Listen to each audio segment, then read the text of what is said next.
Okay. So welcome everybody to the Gamingbrew channel where we love and play all things Dungeons and Dragons. Tonight is Rise of Harlock episode 19. Before we get into it, if this is your guys' first time here, we stream every Monday, Thursday, Saturday. And we put out D&D supplements pretty frequently right now. We had the Arena Fighter Rogue come out on Thursday. And then on Saturday we had the All-Sight Warlock, the Oracle. I'm really happy with the All-Sight Warlock. It is free. If you're watching this and you want to grab it now, you can download the PDF below. But it has this cool thing where after you take a long or short rest, you roll a d20 dice. And then you can take that d20 dice and put it on someone else's roll. So if it's like a really shitty roll, you can drop that 2 on a creature attacking you. Or if it's really good, you can help out an ally, like crit or something. There's a lot of flavor. Hopefully this week we'll have the finalized rules for the Great Games. And then we'll see some Battle Royal, some player versus player action in Roll20. And you guys can fight each other to the death. So there's a lot to get to tonight, so I won't keep this intro too long. I'm really excited to see where you guys go. This is like a new chapter in the Rise of Harlock campaign, so hold on to your butts. I should probably start in combat mode. So let's get into tonight's episode of Rise of Harlock. Combat mode? Oh man, I'm trying to combat. Oh boy. I immediately pull out my swords. Hey, advantage dice. Yeah. You guys see them on top of your heads? Yeah, I don't think I have advantage though. You don't have it? Okay. I don't know Shaboop. where we are.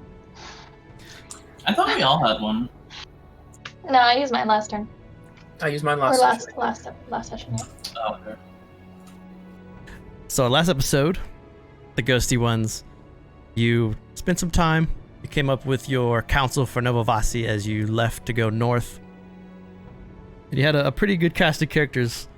You had Haven and Vincent from the inn, Anastasia, the mother of the were-rat, Fran's old wife, Zaltek, the crazy alchemist Sanguis, Noala, and one of the lantern reps from the Lantern Priests.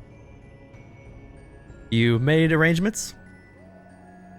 You fought your way into the basement of the Hanged Ones, murdering the Hanged Ones that were still occupying the church, and went and solved some puzzles to find the lost gold of Lord Ferrand. Had a little puzzle that you guys did a really good job with, which means I can throw harder puzzles at you. Yeah. And then you made your way north to the Brimeye Timbers, going after what you heard was some sort of dark stag druids, where Yusuke had a vision of a large beating heart in the forest. As you made your way, after a couple days' journey with your companions, let's bring up the map. Are those eyeballs around Yusuke? I don't like that. Yeah, it's kind of creepy actually. All right. So just for a recap, I'm going to kind of read off the description of this area again, just so you guys know what's going on. But you made your way into the Brimeye Timbers. After a couple hours journey, you came across. You're finding all these strange trees that came up, but they looked like fingers, and they had knuckle joints, and the bark looked like peeled back toenails and fingernails. And all the trees, when they would get larger and larger, it looked like if they reached full height, they would be pointing directly up into the sky, pointing at the stars. As you guys continued on, you found 6 tall trees with pale gray barks that are growing in the same resemblance, but this one looks sort of like a hand reaching out of the ground towards the sky. The ground around these trees is covered with this glistening gray and greenish moss that gives loud crackling sounds as you step on it. And then there's these rope ladders that you send up into the huts to this, looks like a tree house. Now, high above this tree house, there's one large compartment, and then there's 3 smaller, I guess you call them homes, connected by this very rickety looking bridge. And they're about 40 feet up off the ground. Above all of these is a much higher area. That's the 70-foot one here. This one sits 70 feet up, and you can only see the bottom of it. You heard strange banging coming from the largest hut. But as you made your way, Yusuke made his way into one of the huts, and he found this this tightly bound book made of bark and bound with dried vines. And as he opened it and started to read it, his mind began to be filled with strange terrors and nightmares. And with your roll, you rolled a 32. So as you open this book, with Sylvia on the other side, Lucan coming up, but Nora is close to you. You begin to babble, Yusuke, incoherently, and you're speaking in some strange language that you've never heard of. You don't know what you're saying, you just can't stop yourself from speaking it. And your eyes kind of roll back into your head as you just give this strange, unknown language. Besides that, it's quiet, this overgrown forest. So, Ghosty ones, what would y'all like to do? Ika's waiting on the ground, trying to see if there's any movement around them, or trying to hear for Yusuke above, like if he's moving around or gonna leave or something. So as you listen, you just hear Yusuke start to babble like incoherently. You're not sure what he's saying or what language he's speaking. If I remember correctly from last session, just before Yusuke read that book, I also found a book that was burned in the hut that I'm in. Yeah, that's correct. You have a book. It's mostly burned, but it looks pretty similar to what he found. I'm gonna attempt to read it. All right, make a wisdom save.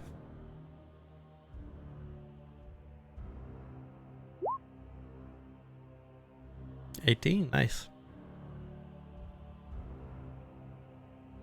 So out of this very burned book, 2 pages stand out as legible. And it takes a little bit of flipping to find pages that are actually still not covered in soot and grime that you can make out. One of the pages gives you this, it's almost like a slight headache when you start to read it. But it says on the first page, "The hills rise wild, and there are valleys with deep woods that no axe has touched, where dark narrow glens with trees which slope and thin brooklets trickle without ever having caught the sunlight. The place is not good for imagination, and does not bring restful dreams at night."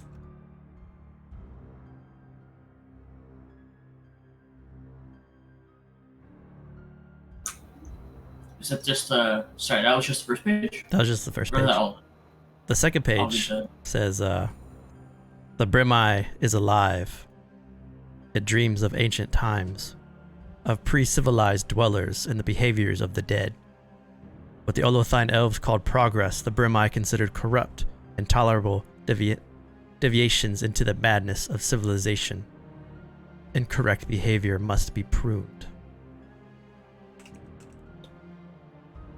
And that is second one right here. But the rest of the book that you have is illegible or unlegible, just burned and misconstrued. With Lucan being behind me, I'd pass it to him and ask him if he could make anything of it. Yes, I suppose I could take a look. There might be something arcane tied to it. I'll read the book as well. Okay. Make a history check for me.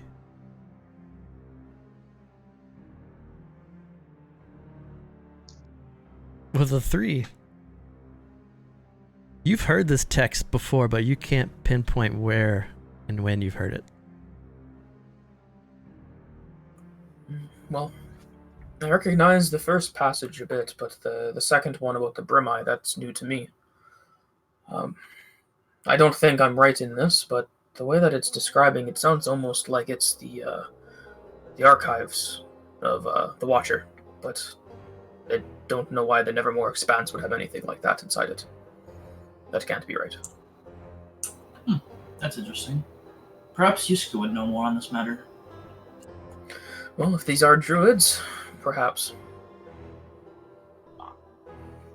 Either way, we should keep checking these huts.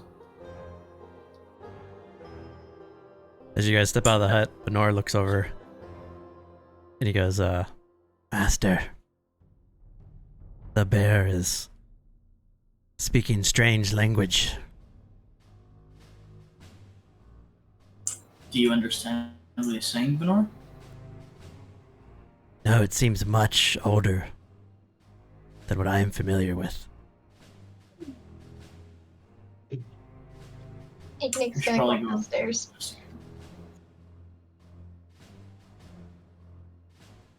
So as you climb up Ikanik, you still see Yarb and Dorth, who you told to hide, standing behind that very skinny tree with their arms exposed on both sides. So they're just like, Good. it's like me Good. hiding behind my mic. That's good at least.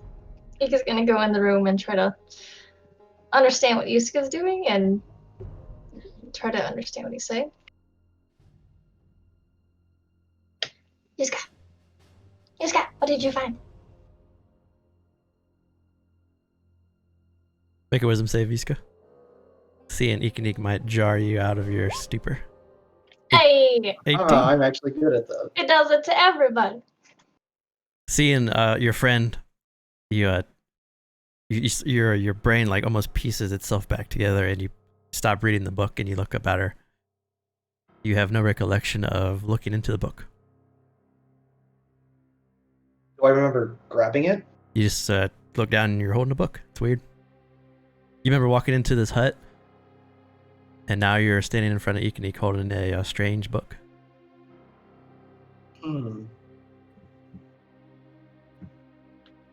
What is it? What were you saying? What do you mean? I just came in here. No, I just came in here. You have been in here.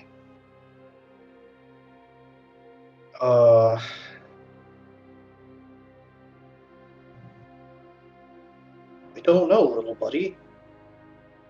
I think I don't.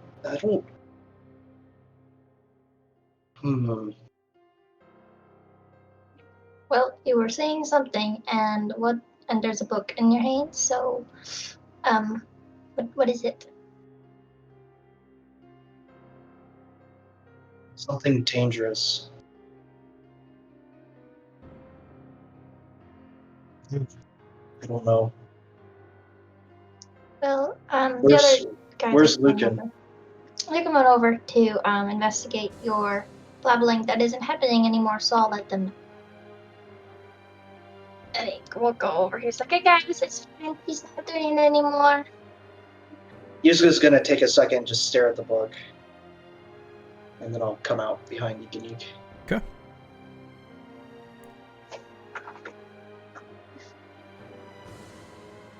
It's the same book made with a cover of bark bound with dried vines and has angular glyphs and crude drawings of the stars on a couple pages and on the cover. Can I recognize the constellation? Make a nature check.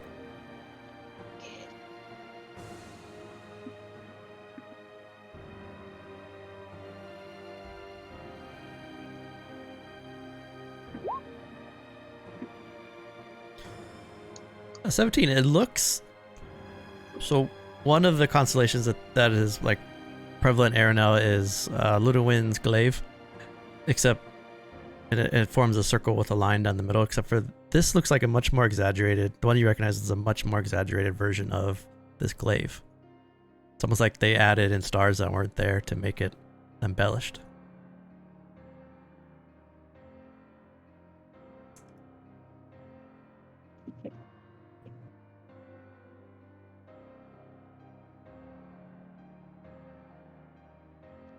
So what do you guys find over there? Found a burned book. Let's check this hut here.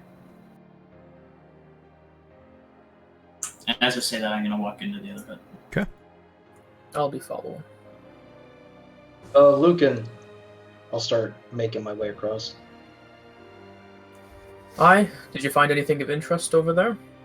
I'm not sure, but If I can, I'll walk across the bridge and hand him the book. Your weight, since you're a little heavier, it bows a bit, but as long as you don't like rush across this, it seems safe. I think these might be dangerous, but if you have a chance, just be careful, and I'll hand him the book.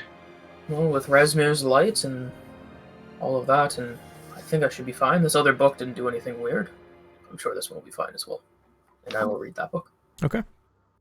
So as you begin to read the book, make a wisdom save, and then as you step into this room, Sylvia, it's very similar to the one you were just in. There's a couple of furs on the ground, and there's many, many small little bones that look like they've been gnawed. There's also these strange, like stick figures made from the bones and from wicker that are tied together to form stick figures with the head, arms, and legs, like a humanoid stick figure. And there are dozens of these that hang from the ceiling, about a foot from the ceiling, that just hang randomly throughout this little hut. Nothing else really sticks out to you, but with a 9 Lucan, roll a D100.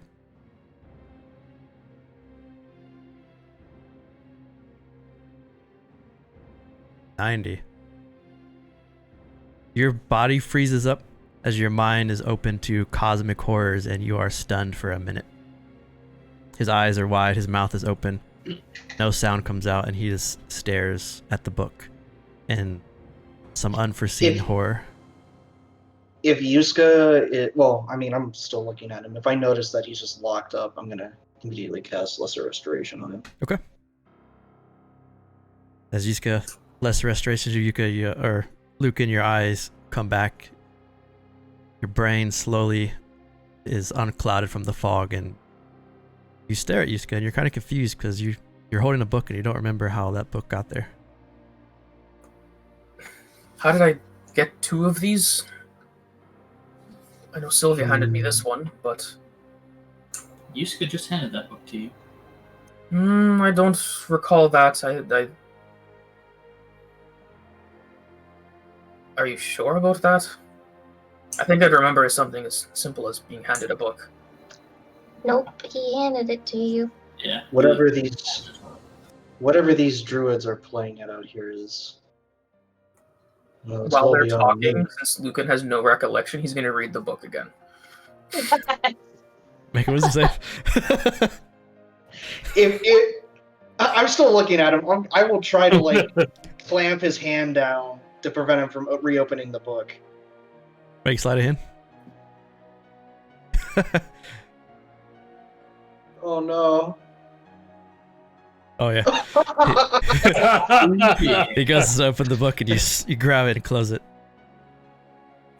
What are you doing? I'm trying to figure out what this book's about. We should be careful. I don't know if these books are cursed or there's something foul about them. I think it has something to do with Lunawin, because that's like, about Lunawin on the cover, but it's a little odd. It's a little different, but... Well, even when Lunawin is angry, I don't think whatever she would put forth on this plane would do anything like that to a person. Hey DM, what day is it? Today is the 18th of Narbalith. If I recall, it is either the new moon or full moon. No, I think it's the new moon tonight. Is that right? Or is it the 21st? Let me make sure. Because if it is the new moon, we have a good chance of talking to Lunawin. Well, I was nicely. looking that up. I'm so happy Yusuke did Lesser Restoration, because I was totally going to push Lucan off the thing. You pushed me like 50 feet? Are you mad? 40. Oh, yeah, that whole lot. It's only 40. Not nearly as bad now. 46. Exactly. It is a full moon tonight. Full moon? Mhm. Not a new moon? Yeah, it's full moon. Am I a week off? Wow. Okay, we can't. So we shouldn't talk to Lunawin tonight. We gotta do it when there's like no moon in the sky, because when there's a full moon, she's weird to me. Sometimes. And are you sure that she'll be able to help with this? No. Well, Well, if you're not sure, why would we even talk to her about it. That's our book. I don't know about that, little buddy. Can I do a perception check to see if this book actually would be tied to Lunawin? Or would that be like... Make a religion or a nature. Looking at the cover. Why do you doubt the great Ursus? With a 12, from your trains with the Lantern Priest, you recognize sort of the constellation of Lunawin on the front, but it looks like a distorted constellation. Well, Ekanik, I must praise you on the fact that you can make this constellation connection. It's definitely Ludwin's, but do you see these stars here? And I'm going to point to the book. These are off just slightly, and they look almost warped. Whatever this is, it's nothing more than a desecration of Lunawin. This is not hers. That makes a lot of sense. It wasn't right, but it wasn't wrong, but it wasn't right, so it's probably not hers. It might even just be something as simple as just someone having fun with some art. Doesn't necessarily need to be evil. But You kind of acted crazy, though. I don't think it's not... I think it's a smart person's book, you know? Or one that's mad. But what about this other book that Lucan and I found? Okay, read it? I want to read it this time. Everyone else read a book. I didn't get to read one yet. Lucan will reluctantly I don't hand over think the we should third open book. these books while we're out here. This is something we should deal with when we get back to town, at least. Well, I'm not against that. I'll hold on to them in the meantime. Perverting the land is one thing, but to pervert the gods themselves, that's dangerous. Let's try something. Do you guys think whatever's happening would affect Benor? Maybe we should get Benor to read one of these. Are you kidding me? The undead thing gets to read the book before me? Can You're Benor kidding? even read? Is he not just Hey. of the below? I mean, there's only really one way to find out, right? I don't know if that's safe I- either. I think that is actually more dangerous than anything. If these books have any more menacing abilities, they could easily take Benor over. And I'm not fighting that thing. And I'm gonna pocket the books. I mean, if you cut them down, you cut them down. Where's Silas? Silas is on his horse, sitting next to Yarbendorth. Oh, storm. Oh, Some loud hey thunder. Silas. Silas. I say if we're going to even attempt to read or see what these books have to say, we should at least be in a place where we're safe. And given that objects like these are here, who knows what else might be here? At the very least, we can take them with us, but I don't like this place. If I can't read it here, then I'm gonna read it. I'm gonna be the Little first buddy. person to read it when we Little get to a buddy. safe place. What? This is not the time or the place. I'll safeguard the books. When they're on me, no one else will read them. When we get back to town, we'll read them in the safety of the Lantern Priests.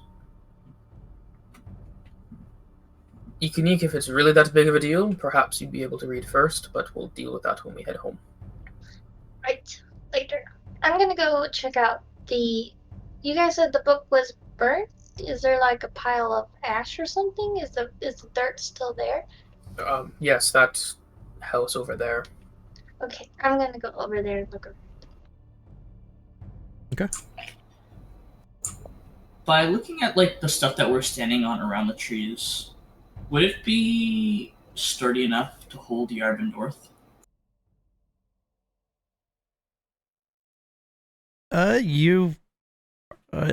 Maybe, but you're a little concerned. But it might. You did. We're You did Sorry, see go ahead. you did see that bridge kind of buckle when you used to walk across it. Like it bowed a bit. Because you said we're 46 feet up, right? Yeah, you're 40 feet up here. And then it's 70 feet to the next Daler tree. Yeah, this might So help. that's a 30-foot difference. There's 4 there, and then this one right here, 70 from the ground. So this one is 70 feet. I'm gonna ask I'm gonna yell over to Yarbadorth. Hey, Yarbadorth, could you come over up here to this other tree and try and throw me up? You see the tree, Or and they move the tree to the side. I can always wild shape. He walks over. We don't Oh, that's- need to be throwing anybody. We have more than enough ways to get up there. That doesn't involve. We should be ready if something decides to attack us as well. I can wild shape to check out that last one, but we should at least secure down here. Alright, well, if you're wild shaping up there, I'm coming with you. If these books are doing what they are, I don't want you stuck up there. Fair enough. I'll So wait we down need here to to watch check you. from below. My dog is under my chair. Just because it's storming. Oh, okay. Sorry. We still have this tree to check out, and then the large one first. We should do that first. You can make an investigation check. Yeah.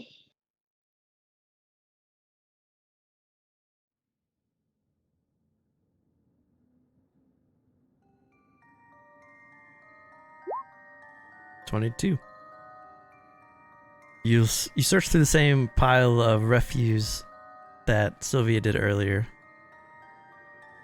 Strangely enough, there's no area where Sylvia removed the book, but you do find another book. Slightly burnt and charred. Very similar to the one that Lucan looked in from before. She looks behind her shoulder to see if anyone's coming.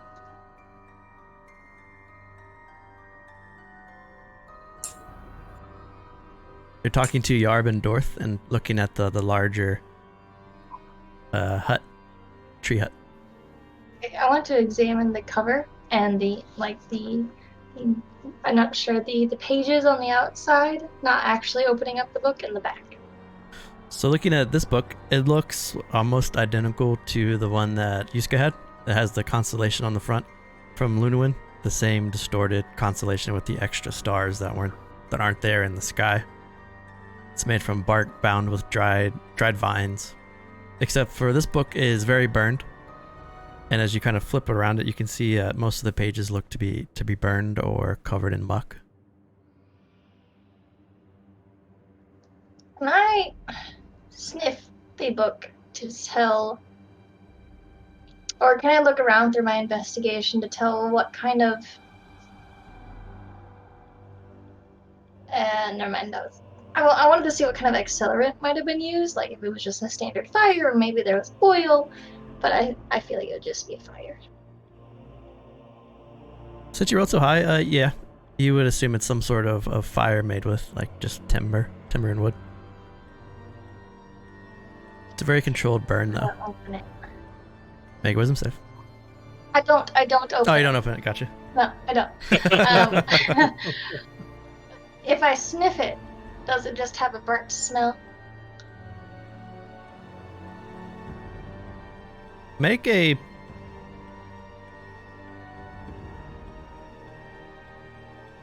pure intelligence roll for me.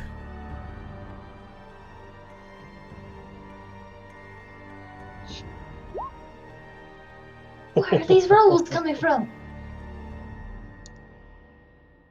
You smell the ashes, you smell the fire. You get the strange, it's a very faint smell, and it doesn't smell exactly like him. But it has almost like the same smell, like, because your friend Pazian has this smell from when he comes out of the trance. It has that same sort of aroma that Pazian has, although it's a little different.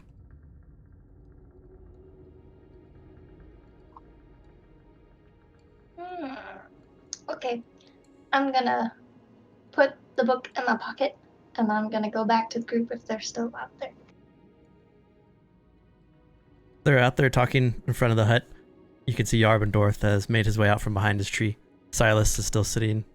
Where'd you go? Oh, Silas has moved towards he's moving towards the larger 70-foot tree, and Benora is standing there at attention, staring at Sylvia.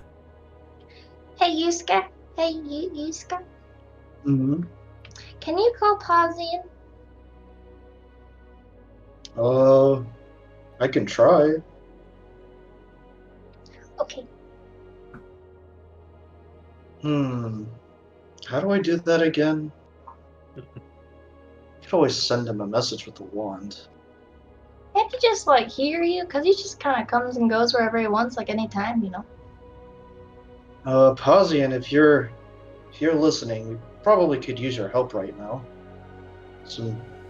Maybe some knowledge. I don't know. Eek is also gonna go over to Yusuke and smell him. Smell Yusuke? Or Yes. okay. How do you smell Yusuke? She'll squeeze in between the door with Sylvia and Luke and go to the other side like she is right now and just kind of like sniff his arm, wrist area. If I had to describe how Yusuke smells, like he lives in the forest. She's trying to see if there's any trance connection. Because she knows you've been to the trance, and she hasn't really been to the trance. And it smells like Pausian has been to the trance. So Yusuke might smell like it. Calling out to Pausian, in your times of calling to Pausian and having him come, whenever you call out to Pausian, you feel this like this connection that connects the two of you, and then he appears. But when you call out his name, it feels like that connection never like leaves your mouth. If that makes sense. Like it goes and then it just fades right after you speak it. I don't think he's going to be coming to help us, at least right at the moment, little buddy. Okay. That's cool. Hey, can I smell one of the books? I suppose. Do you want the I won't open it. Do you want the burnt one or the fresh one? The fresh one. Alright, Lupin will slightly awkwardly and reluctantly open up his pack and kneel down and hand over, or he's still gonna hold it, but he's gonna put it towards her face. The She unburnt will book. sniff. All along the cup. So you watch as Egan leans forward, just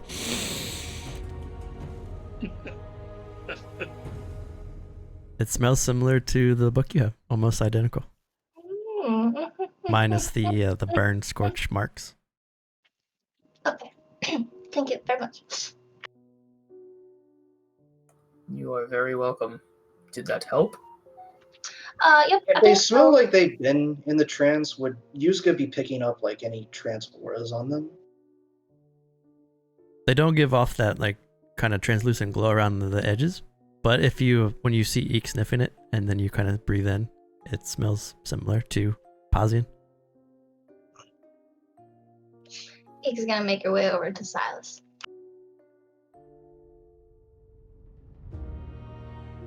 So, are there any climbable parts of the tall tree? So go into the very tall 70-footer. It's on the same tree that has that strange like knuckle appearance that reaches up. There are no rope ladders, but you could try to scale the tree. Hold on. She wouldn't just move all the way over here. She's gonna jump on Yarbendorf. That's what Eek would do. Do I see any way of, like, if I climb the tree to get onto the landing? You could. It's going to take a little bit of doing, but you could climb up the tree and pull yourself up. The landing, Okay. it stops and then the tree kind of wraps around it and goes a little higher.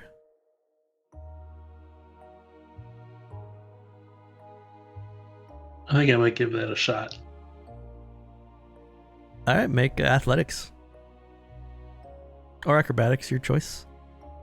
I am going to drink my potion of climbing. Hey, you got it. Give myself advantage on athletics.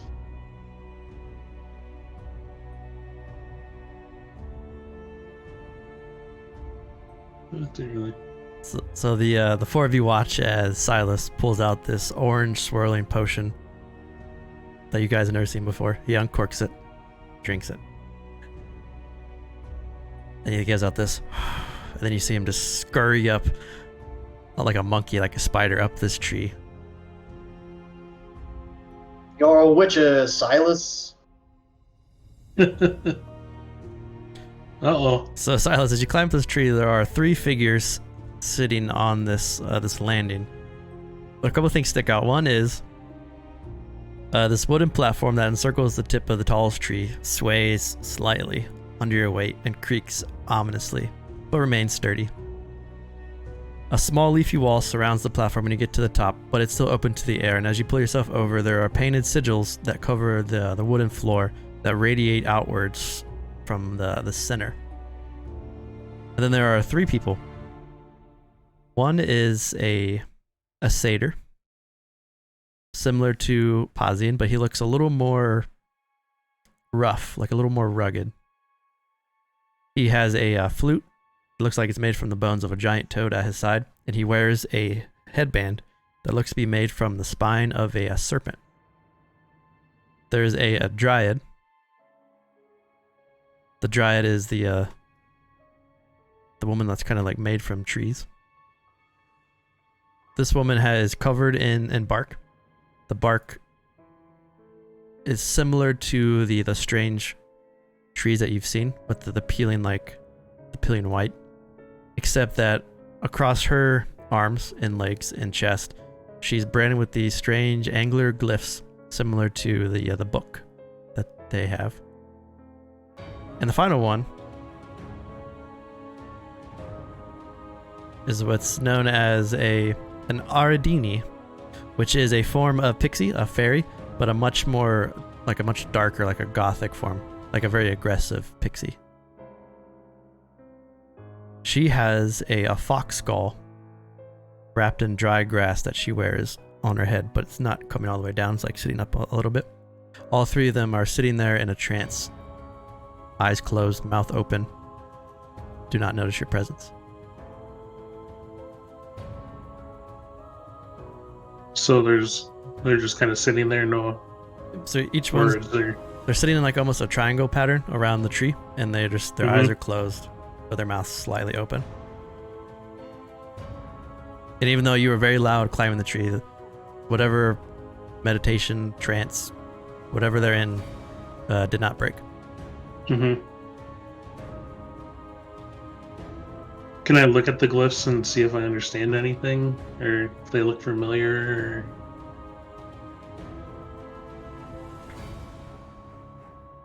Make for you, make an Arcana check with advantage. Okay. Make a Wisdom save.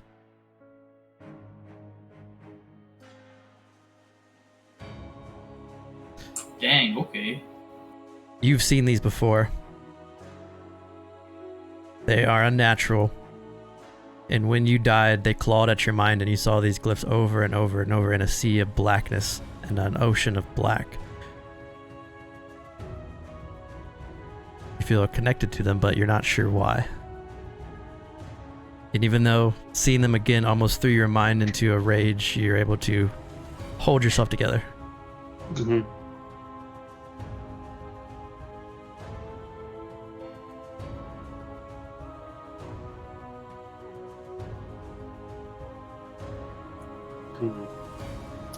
Yuska. He's been up there for a while. Sylvia, can you check out this hut this hut? We should still move and check out the other one. I'm certain Silas is fine. Which hut, sorry? The one that we're standing by. Oh, I already looked at it. There's nothing in there. We should check out the large one. I'm certain Silas, well... I can all go that check on him. metal Alright. and heavy plate, I mean... He probably While doesn't they're need it. discussing that, I'm gonna walk over and I'm gonna stand below it and just look up and just see if I can hear anything. mm, You can see a little bit of Silas as he's standing there. Yuska's gonna move towards this right here. Well, Ink jumps off and goes on the Yarbendorf. Okay. I follow Yuska and then go over to Lucan. Would I see those guys walking over? If you look over the edge, yeah, you can see everything below you. You can also see a little bit above the trees, and this tree or like just the forest, it extends for miles and miles. It looks much deeper than what you originally thought when you were coming to the forest. Mhm. So what's the length of the rope that we start with? I think it's 60 feet. I think. 50? I think it's 50 feet. So if I walk over towards the edge and see if I throw a rope down, could I pull somebody up? Like maybe Sylvia or Lucan, one of the two, if they want to. You can try to do that, yeah, if that's what you guys want to do. If Lucan doesn't take it, then I'll take it.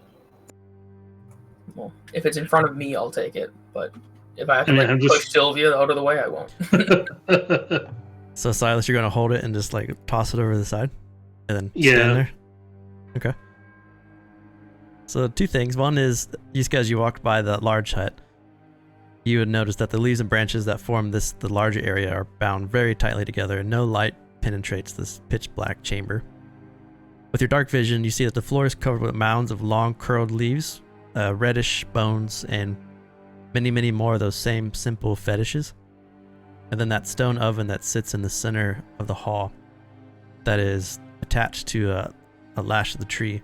You can hear these slight scratching and knocks coming from inside the oven.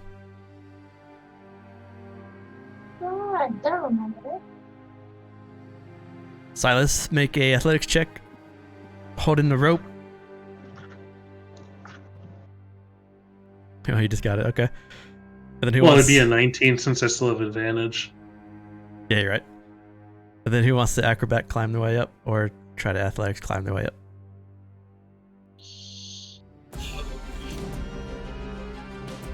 Too lemony with the Twitch Prime sub. Thanks so much. Noticing that Lucan's not going for it, I would go for it. I can 25. hear the scratching from being on your open door. It's not exactly like 40 feet up, just like the 13 or 14. Do you have a pass over 11? Yes. Yeah. Oh, yeah, you got a 16. Oh, yeah, you can hear it 16. inside. Just the rope. Time to investigate. The rope comes down. Sylvia scurries up. Sylvia, as you come up to the top here, you can see all three of these same figures: the satyr, the dryad, and the Ardini. And as you look at the glyphs, make a wisdom save.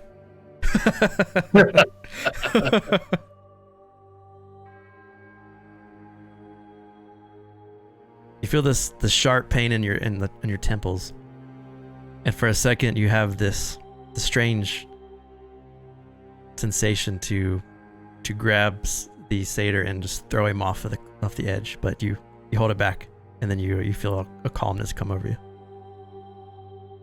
While that's happening, do I recognize these symbols at all?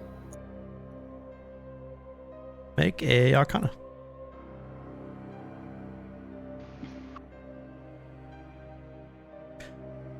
It's in a language you've never seen before, and you have spent a lot of time studying based on your upbringing, and you haven't seen any kind of runes like this before either, with a 4.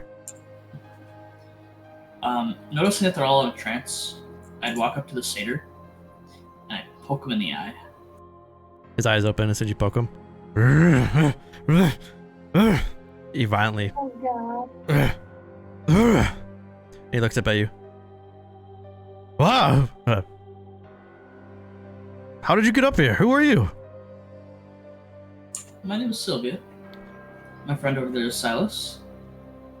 Sorry, I didn't mean to disturb you. No, wait, just one. Let me wake. And he walks over and he pushes the fairy and the dryad, and they both wake up similarly.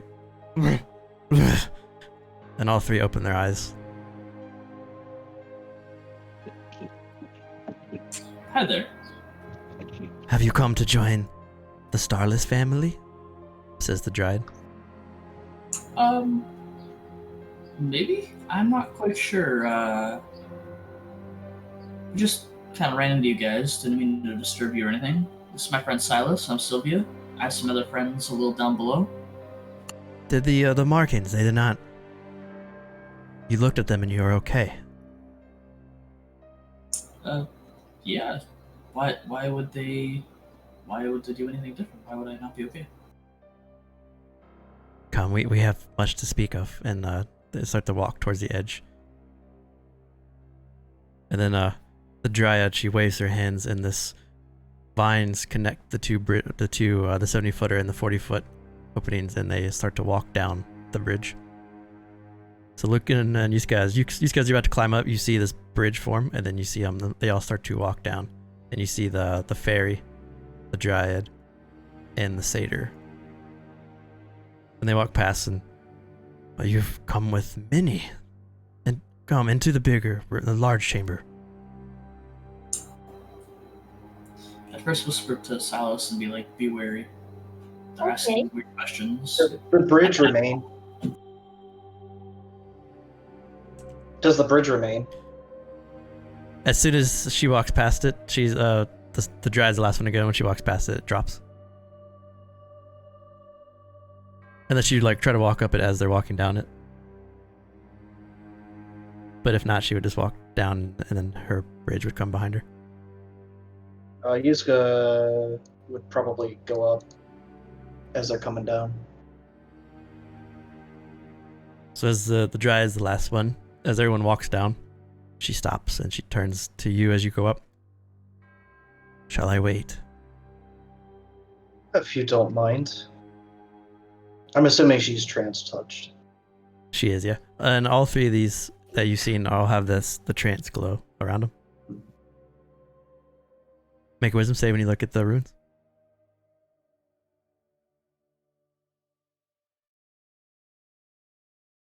They don't have much of an effect on you. And as you stare at these strange glyphs, these strange runes, they look alien-like. Make a... for you... Make a nature or a history check. Oh. Chad, give me inspiration, please. In your previous vision, when you saw that beating heart, you remember like some of these glyphs, but you're not sure what they meant. But you do kind of correlate the two together. As you're up there, the dryad is watching you very intently. Good, you are also strong mind. Aren't all druids? We have much to discuss, and she smiles. Yuska's full-eyed open right now. He's just staring back, and I'll walk down. The dryad. Does he have enough time to investigate the oven before she has everyone go in there? Sure. So when you open the oven, this very small...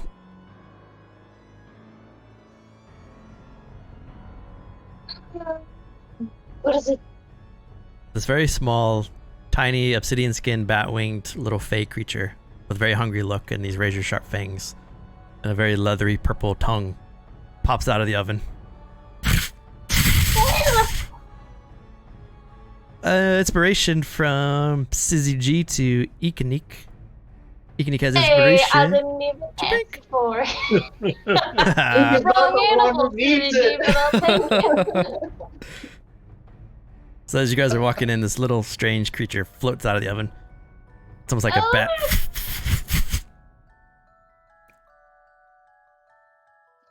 I'm sorry, I didn't know. And as the three new creatures that you just met walk into the room, the strange little bat looks over almost in fear and then flies and lands. And just like looks intently at the small Ardini, the little fairy. They walk in. They sit down around, and they basically sit in their own refuse on Caring. So have you come to join the family? The Starless family? I'll walk towards the center of the room, but as I walk past Silas, I'm gonna lean in and as quietly as I can, just whisper, might. Well, I guess I can't do it without being somewhat obvious because how tall Yusuke is. But he's gonna lean down and just be like, "I would be ready." They begin to introduce themselves one at a time. The satyr introduces himself. Make the names pop up. As Civics. The dryad is Villopon.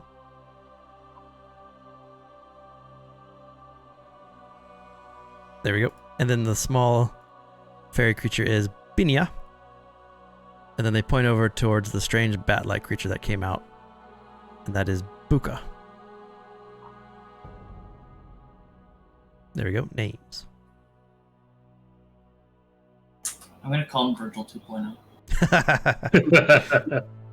Sissy G with another inspiration, this time to Yuska. Second time's the charm. Thanks, Metal. Yuska. They better get back to her. She's gonna bitch at me on Saturday. I'll return the favor at Dying Embers. Lemony still disables Twitch Prime. Oh, no emotes.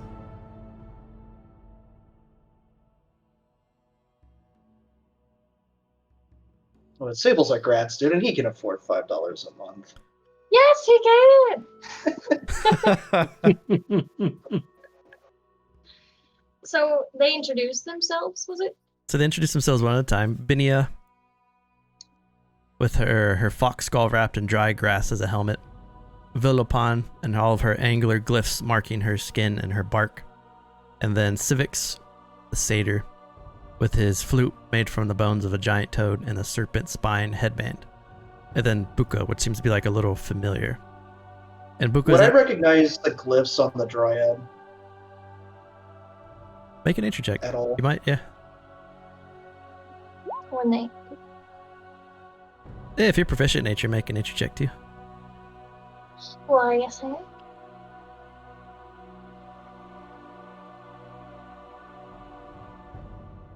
With a 6 and a 9, they look almost like a strange markings of like locations on a map, but it's in such a way that it's hard to figure out like what is what on her body. But you get the sense with a 9 and with the 6 that it's some sort of directions. Binia introduces herself in a much more vigorous and angry tone compared to the rest, and you get the sense that she is like the leader of this family. And the way that Buka reacts to Binia, it's almost like a familiar, like Echo with Lucan. But as they introduce themselves, and they wait and let you all introduce yourselves, as soon as you guys' introductions are over, Binia immediately just jumps into it. So if you haven't come to join the Starless family, tell me why you're here. Forest is blighted and corrupted. This forest is beautiful, vibrant.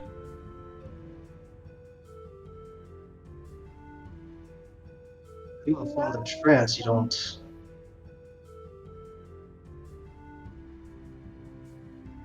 You're the reason the books smell like the trance, though, right? Or maybe Civics is. The books were here when I came here. I found this grove of what we call fingers by accident. But the trees have called me to service as their guardian, and now I attract all manner of beasts and humans who wish to also be guardians of the Brimeye. And then she kind of motions towards Villopon and Civics. We have chosen, but the books were here before we came, as was the ruin markings.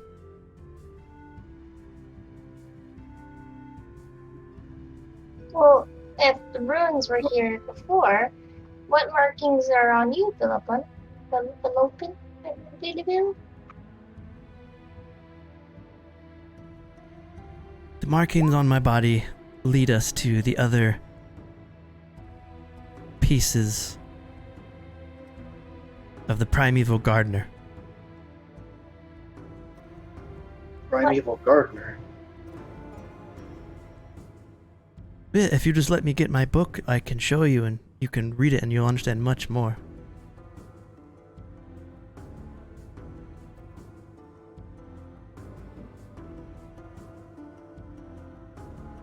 So Echo kind of walks over to Yiska and casts guidance. Cast it on Yiska. Gotcha. Villapon pulls out a book from behind the stove, exactly the same as the books you found so far, and she hands it to Yiska. All the teachings that we learned when we joined the Starless family are in this book. Yuska is trying to think, would he, without saying Maw specifically, because I know, but would Yuska be aware of any deities, trance or otherwise, that could corrupt fey creatures, or at least facilitate this sort of blight in some way? Make a religion with disadvantage. Do you mind if I talk to And I will burn that inspiration to get that 14. Okay. The Don't forget, you got 14. my D4 as well if you want it. Oh, right. Oh yeah, yeah, roll that too. That'll help you out. Nice. Oh. Okay.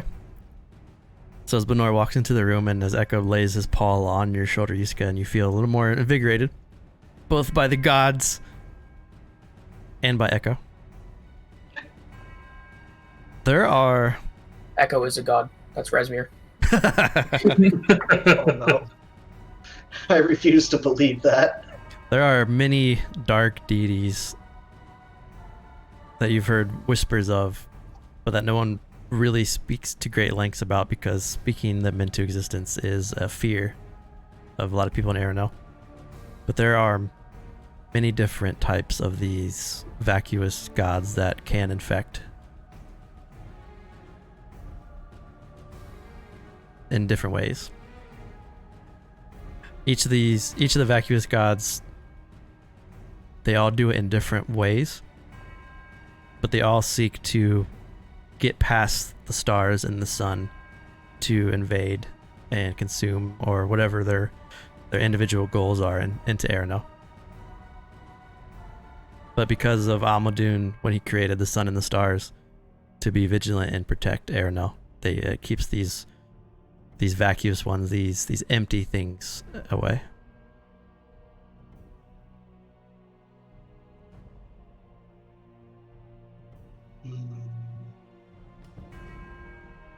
Why do you say starless family? Like why does the sky have to be starless?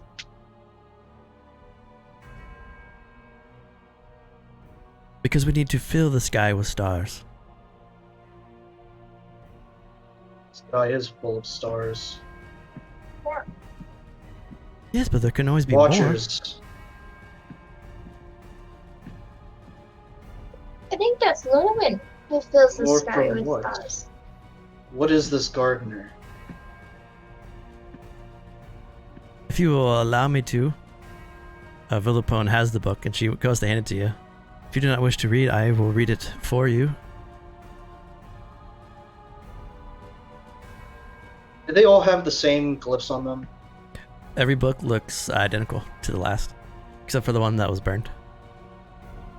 Well, I'm talking like each of the satyr, the pixie, like the glyphs on them. Oh, only the dryad. Villapone has the markings all over. The other ones just have like really weird fetishes, like totems.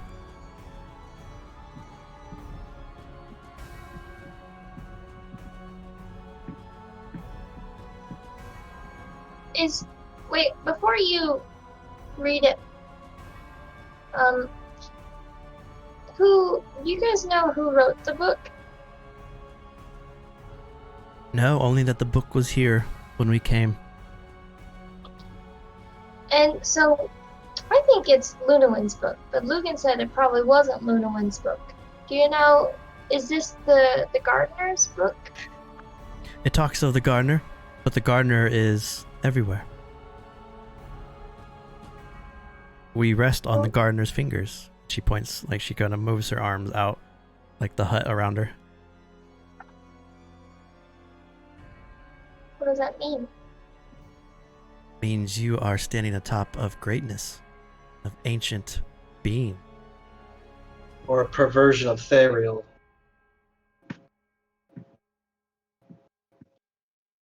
She kind of shrugs.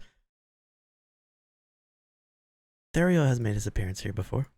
His avatar roams the forest. I find that hard to believe. Therial would not allow corruption of any force that he would grant protection to. I do not act like I know the meaning of the gods or what they wish or what they want. I just know that when I came here, I was empty, and then I found answers by becoming part of this starless family and tending to this grove.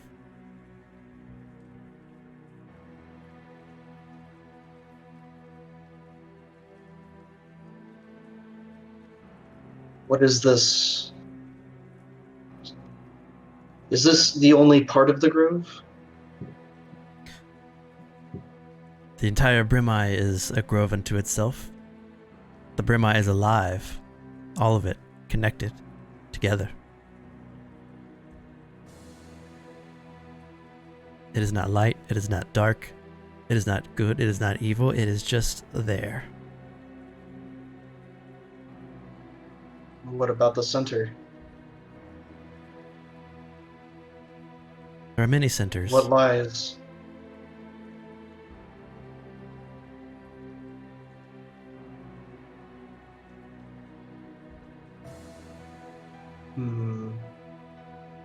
If you wish to know the answer, we can read the book together.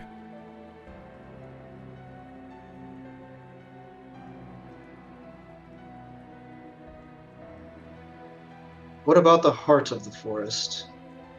Which heart do you speak of? There are many. He speaks The of the first Ironwood hearts. Well, there are 3 hearts.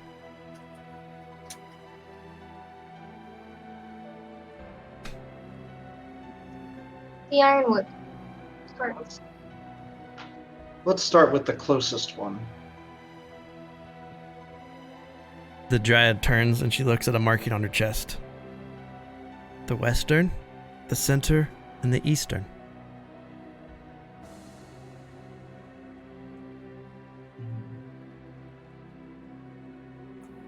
But Is your whole body the map of the Brimeye? It is. It is markings that I've made myself as I travel throughout the Brimeye Timbers. I try to mark important places where I've seen the primal tender, the gardener, his heart, his fingers, his tongue. I try to mark every location. You say that there's 3 hearts, but you pointed out the gardener's heart specifically. Is that one different than the others? Oh, this is the closest one. It is also the central heart.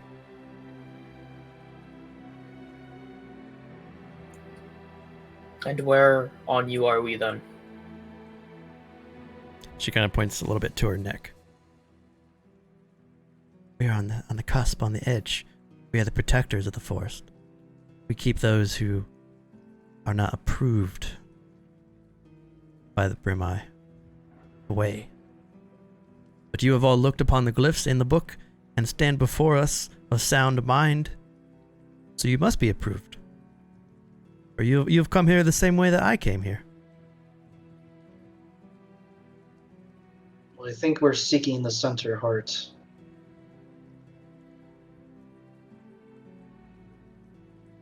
Are there other protectors like yourselves? There are many. But even though we are protectors, I would be remiss if I did not say that this forest does not need protected. It can act on its own accord.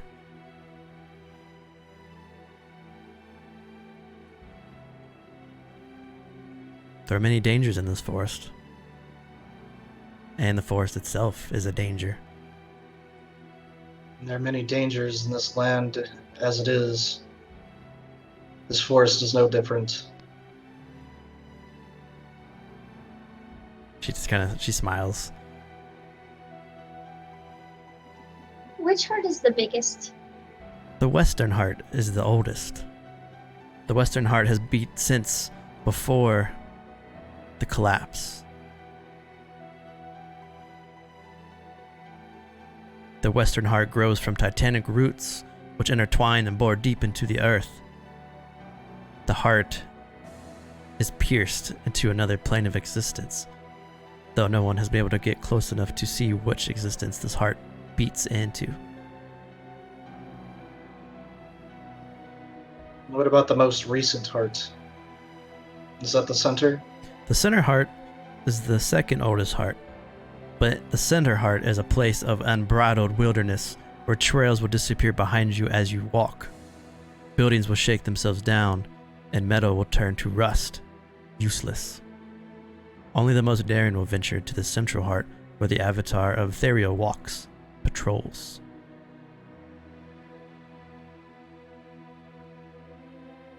The eastern heart is not yet fully formed, but it is believed to be on the brink of beating itself into existence. Then we will have 3 powerful hearts, and the forest will grow.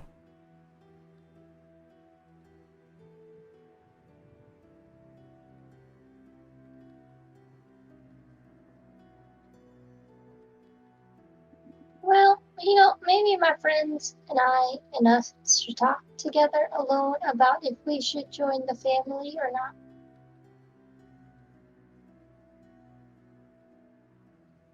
If it's that much of a discussion, then that is okay. Just know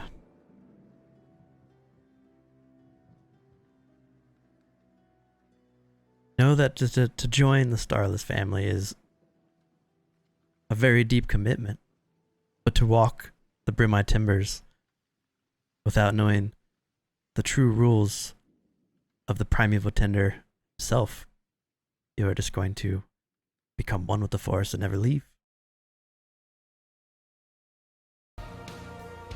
Right? Yep. That's a weird music change.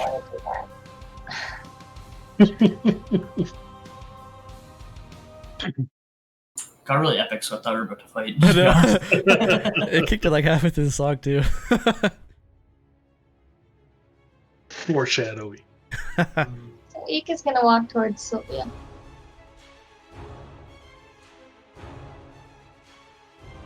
Tyler started vibing. Hell yeah. Oh, it's all sinister now. Ooh. Dun, dun, dun. Well then, perhaps you could maybe read the book for us. Are you kidding me? I just said we were gonna go have a meeting and you're like, fuck it. If you wish to hear the answer, then I will read it and you will learn more of the Primeval tender. They seem to be like in like a fanatical like cheer when you want to hear the book.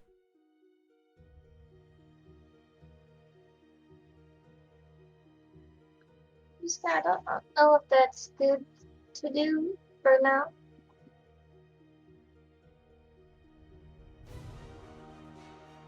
Yusuke's gonna keep his casting hand just along the side of his staff, just ready for whatever happens when they start reading this book. Do you want me to read the first 2 pages again that you guys read earlier? Or do you want me to skip those? I think the whole thing, so we can get all in Okay. in one big picture. The hills rise wild, and there are valleys with deep woods that no axe has touched, or dark narrow glens with trees which slope and thin brooklets trickle without ever having caught sunlight. The place is not good for the imagination. It does not bring restful dreams at night. The Brimeye is alive. It dreams of ancient times, of pre-civilized dwellers and the behaviors of the dead. What the Olothine elves call progress, the Brimeye consider corrupt, intolerable deviations into the madness of civilization. Incorrect behavior must be pruned. Is it well-kept secrets, or is it lost stories? Brimeye, the primeval tender, was his name, and he was the first. A benevolent gardener who nurtured the ancient and twisted forest when it was but a grove of saplings. Some say the gardener fell to madness, twisted by this forest that he loved, where others believe he was drawn to the forest by curiosity, and that same curiosity now extends outwards to forest edge. Brimeye is long dead, though the dark stag druids perform rituals out of respect to this benevolent gardener. Scattered throughout the Brimeye, disconnected from one another, the physical remains of the primeval tender serve as sites of great magic. Creatures of all sorts are drawn to these remains, where they can use lingering powers for their own ends. Fingers to tend the garden, tongues to praise its beauty, and hearts to bring life. Most denizens of the Brimeye do not understand, but are attracted to these. The hearts are vast concentrations of siphoned essences stored over centuries which pulse throughout the landscape. So they only those well versed in the ways of the primeval tender may even come close to these hearts without the forest's interference. Like a vessel, the forest protects a heart when one forms, and multiple hearts can form and exist in the Brimeye at one time. They siphon the bond around it and expend this bond out into the forest. Whatever form of the bond that the heart siphons is expelled around it based on its size. So if it siphons from the below, it expends the below. If it siphons from the trance, it expands the trance. And then there's the western heart, which you learn is the oldest. The central heart, which is the one where the avatar Ethereal walks, and the eastern heart, which is not yet fully formed. And then when she gets to the end of the book, she says, the rules of the Brimeye Primeval Tender are much more strict than the rules of Therial the Green. You must abide by these rules or face the consequences while you step in this forest. Open the eyes of the dead, lest the deceased wander lost and angry through the forest and return as specters and revenants. Confess your transgressions by cutting yourself and dripping your blood upon the thirsty forest floor. In a year's time, treants and forest folk will grow from the dead who have commended themselves to the forest with sap and seeds. Extinguish or hide your torches at midnight, as not let the white moths gather, or these despicable crones will find you. If you count flying insects out loud in your journeys, and you count one less than the group's total, one of you will instantly die. Salt can act as a ward against magical creatures and enchantments. Sprinkle a circle around yourself or around your encampment at night, and you will have a restful sleep. And then she closes the book. You have learned the answers of the primeval tender, the benevolent gardener.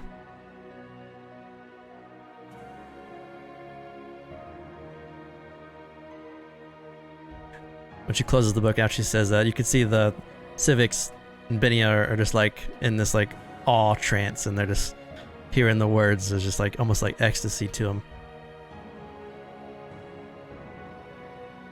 And Villapone smiles after she reads the book and closes it, and she just like stares at the five of you. Like, you know when you have a friend that tells you a story and they're like waiting for you to laugh at their story? She's just like staring at you, waiting for a reaction. Like waiting for praise about this. Yeah, she just showed us a 10-minute long YouTube video that we don't find funny, but expects us to laugh. Yeah, she's like waiting for cues. And she has her eyes wide. She's like, ha, ha. I feel very enlightened now. Thank you. Well, I suppose we should go talk to this Therial before we go to the Western Heart. What about berries? Can we pick berries at night or in the evening? Is that okay? That would depend if you believe that Therial is here or if he's not. There Erenel now is here? Well, if you believe he is here, then he is here, and you should not pick berries. That's what, What- I was thinking. What you believe and what you speak into existence in the Brimeye will come to pass and will be before you.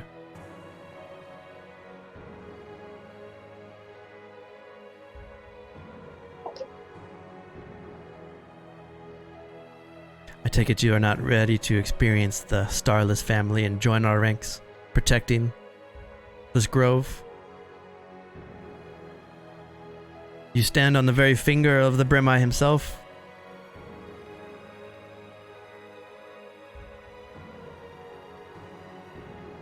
Suppose we'll want to see Theriel for ourselves before we commit to such a thing. Then we wish you a good journey.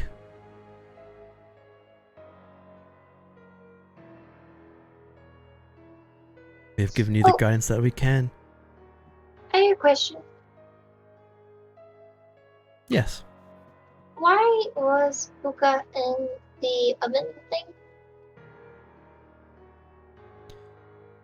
He tends to get frightened when we connect. What does that mean?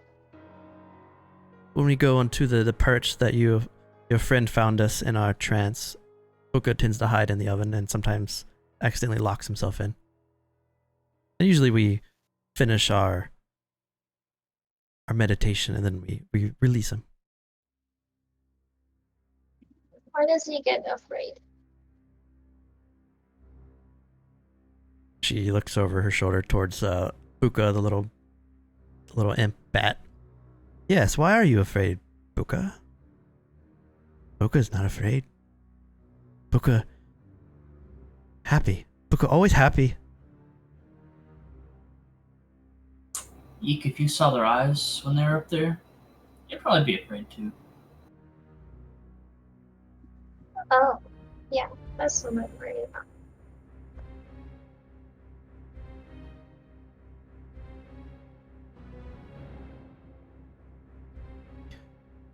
If you want to stay for dinner, Civic Crusader says, I will play my extravagant flute for you. And he holds up the flute made of frog bones.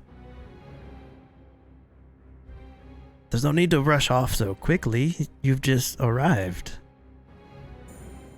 I think that should be okay. As much as we appreciate your hospitality, if we're to decide if we're to join your merry band of the Starless, we need to see more of the Brimeye. The sooner we do that, the sooner we have a decision for you. Make a persuasion check. As they're getting slightly more hostile about you leaving. Okay. He believes you. Well, I'm glad that you're taking this seriously, and we do hope that the forest does not swallow you and we see you again. With Theriel's blessing, we may return.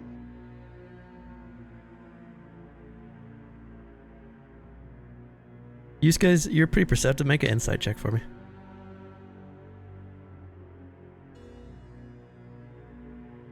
Oh, never mind. With that nat 1-5, That's like the third one tonight. I gotta get you this now.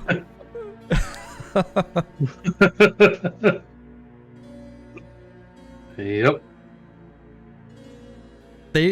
Each of them reacts when you say Theriel, but you're unsure if it was like a positive or negative reaction. But just the name of it, they give like a very slight change in their demeanor. Do you think that Booker could be our guide, maybe, through the forest, since he's your companion, and, he doesn't actually perform the rituals with you guys? He would make a great guide. What do you think, Buka? Do you want to leave your family? Well, he's not leaving, though. No, Buka love being here. Buka happy. No, Buka happy. Buka stay.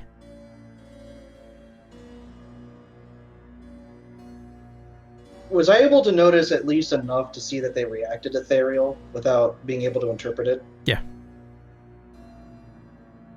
Okay. Yeah, what do you say, Buka? To go see the Great Protector, the White Stag himself. Buka doesn't want to leave happy home. Buka likes being here. Buka wants to stay with Binia. Binia protect Buka.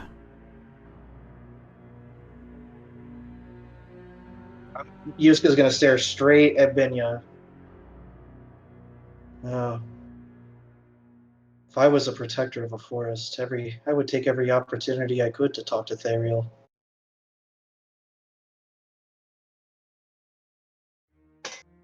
It would almost be as interesting as Rawfair and the other trance gods. Poke. Theriel. This has been And I'll look over at the Dryad. Even Lunawind's guidance. the deity, the great stag, is here because he's powerful, not because he is wanted. Yet you call yourselves protectors of the forest. Do you think Theriel calls himself protector of the forest? I can't say that I always agree with such extreme things, but that is his place and not mine. As one who's walked in the trance, I'm certain you would have some respect for I one respect such a tea. the power that he holds, but that is where it ends. Hmm. The stag is blind. The true answer Stars is do not guide him. Lunawin is much more worthy of being followed. I won't disagree with that.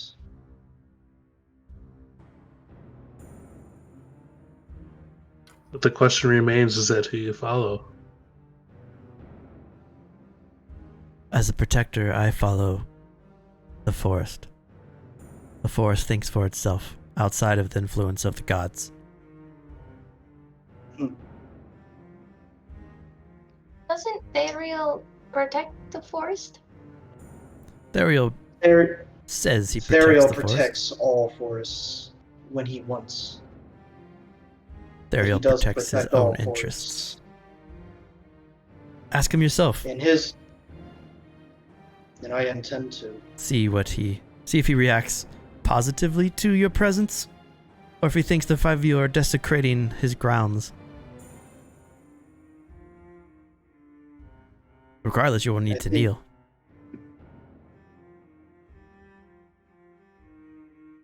Well, I'm well versed in how you handle Theriel, but I don't truly believe that he's here, to be honest. If you believe he is not here, then he is not. And that's why I went to go find that out myself. Which I'm sure we will. We'd best be going. When we return with our decision, I'm sure we can discuss this further. We are burning sunlight. Benor, what is your opinion of all this? Master knows best. I follow Master only. Okay. Thanks for your input. You're welcome, Master.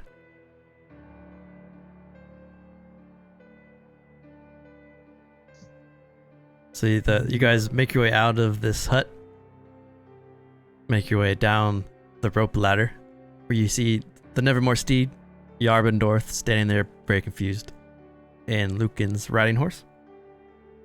Yusko will be the last one out, and I'm going to keep my hand on my staff, just kind of watching them as we walk out. I'm gonna sit there and actually wait for Yusuke to leave.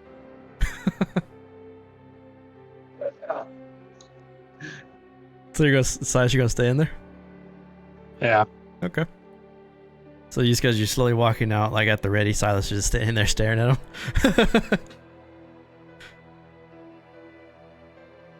Does they walk out and be like,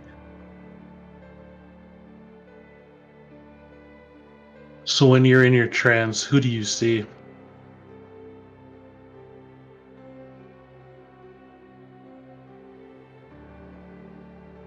I am not privileged enough to see actual figures. But Binia speaks up a little bit and she says, I dream. I dream of tortured visions of horrible tentacle specters. I dream of dead animals which give themselves to the ground. Is it many or is it always the same? It's many. The more I dream, the more I appear. At first there was one, and now there are dozens and dozens. The writhing masses of tentacles just explode from the ground, spreading glory and greatness around them.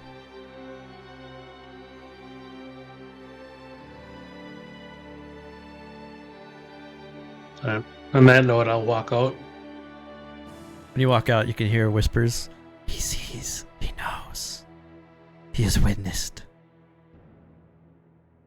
And you can feel their eyes on the back of your head as you leave.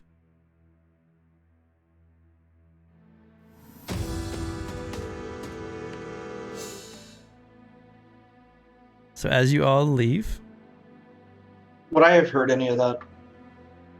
make a perception. God damn it. Ouch. I'm honored. You were pretty close. So yeah, I think you'd have heard some whispers of it. You would have heard Silas's question, but the whispers were very quiet.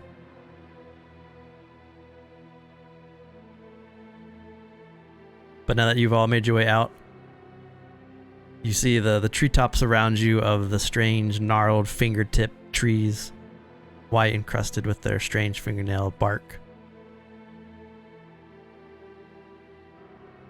You had a map on the Dryad, but you really weren't able to tell where it was. You know this is a very vast forest. You know that it's a little past midday. Can I try to recall the right direction? Well, the way that her body was marked is there wasn't really like. Actually, you're a ranger. Make a survival check. Sweet, thanks.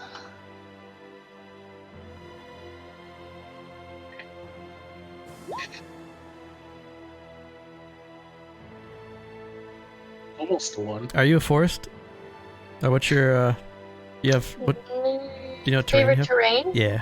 That's not a thing in the. Oh, you have that other one? Ooh. Okay. Yeah, good. Yeah, it's just natural explorer. Gotcha. So it's everything.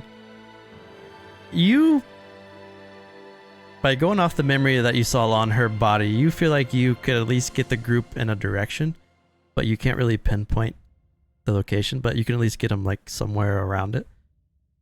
But you would know by looking at that map that it is it's a pretty big journey to get to each one. Like it's a couple day journey at least, and you're not sure what the terrain's gonna look like. Right, okay. I relay this to the guys.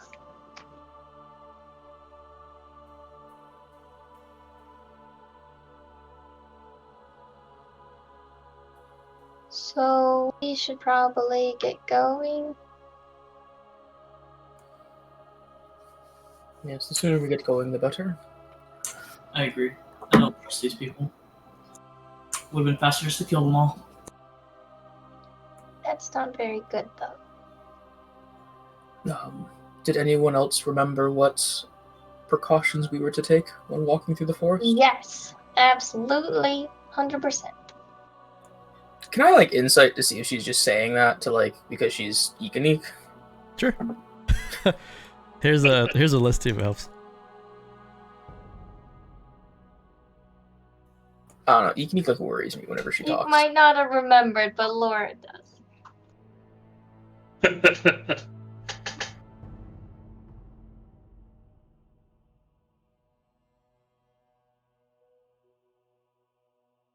So depending on what direction and which heart you want to go to will depend on your journey. Are we going to Theriel's heart? I think it's better to go to the Eastern heart because it's newer and we can kill it. Probably better. Yuska wants to go to the Western Heart to see what it is that we're actually doing. Western is way too big. They told us that you can't even get close to it. We'll get close to it. Might need to weaken the forest before we can go that far. That sounds right. And we can either go see if Therial is Therial, or we can go east. Therial protects the forest, and what they're saying and them not liking Therial doesn't make sense. So I don't think it's Therial that they're saying is at the central heart. But what he does sounds like Therial. They also seem disgusted upon his name when he's here, but they don't care. They're Well, I definitely highly not doubt- protectors. They're hiding something. We should probably head When off I- in a direction and continue talking. Because we probably need to continue this pilgrimage on our own to be starless, she says very obviously loudly. And let's go east. I don't think it's Therial. We have yet to meet an actual god. I highly doubt Therial would take his presence here. We totally I have met heard- Kawa, but I have heard stories. Perverse things trying to break through into Almadoon's creation. I think we may have stumbled upon one such creature. And So Therial whatever- would just walk instead of try to do something, and yet he sends you here. I don't know if it was Therial who sent me here. He tends to do what he pleases in the forest that he pleases to do them in. Well, then it I sounds assure you, he would burn every bit of this corruption down and let nature regrow and retake its proper place. Whether or not he chooses to do that himself, that's another matter. And if that hasn't happened, I highly doubt that if this is Therial, even if it is, I don't think we can It's rely a on perversion of Therial, at the very least. Even these rules are, in many ways, taken from the ones that he makes up, but doesn't necessarily follow himself. Alright, well, this last rule seems pretty important. Ikanik, you will not be counting out loud while we are in this forest. And That is if not this the truly last is a rule? perversion of Therial, one thing to keep in mind is that there is no order or law. These rules essentially don't mean anything. That doesn't mean I'm taking a risk at one of our lives over something as simple as counting.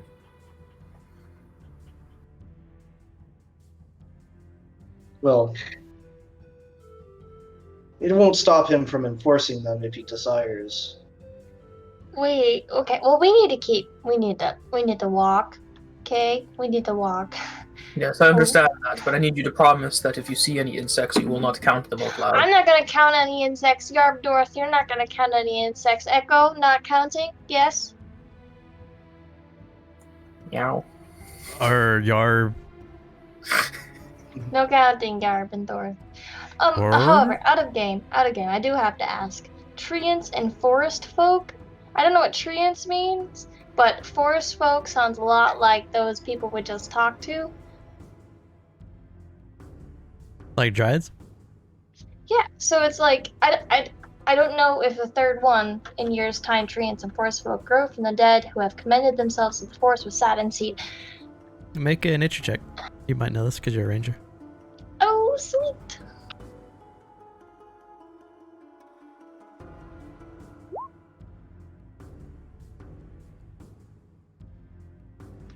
I use my inspiration on it.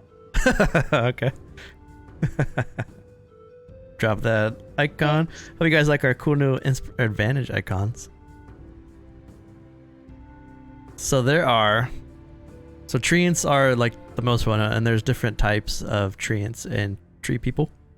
But there's also these things called hussars, Hussar, and they're like plant people, like vine people. They're typically friendly. Think of, if you ever played Guild Wars 2, you know those plant people in the Guild Wars? Yep. And then there's also another type of tree folk people. They're called briar, and briar are made of thorns, and they're evil little bastards.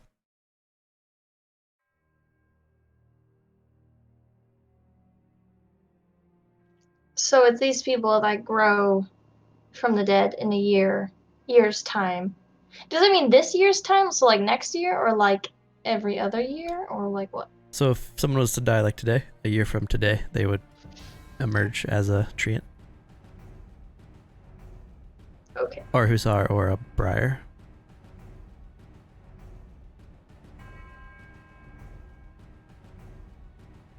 You are now in a very twisted, dark forest. So We're you're going to the east one, correct? I vote for the east or central, but mostly the east. So, do we want to see Therial or one that's being formed then? Or do Should we probably want go Nothing's see- formed. Yeah, we should go see at least what we're dealing with. Should we not So- talk to the stereo first to see if he wants that heart to be formed or not? It's not Therial. But we haven't met them. You both yourselves said that it could be.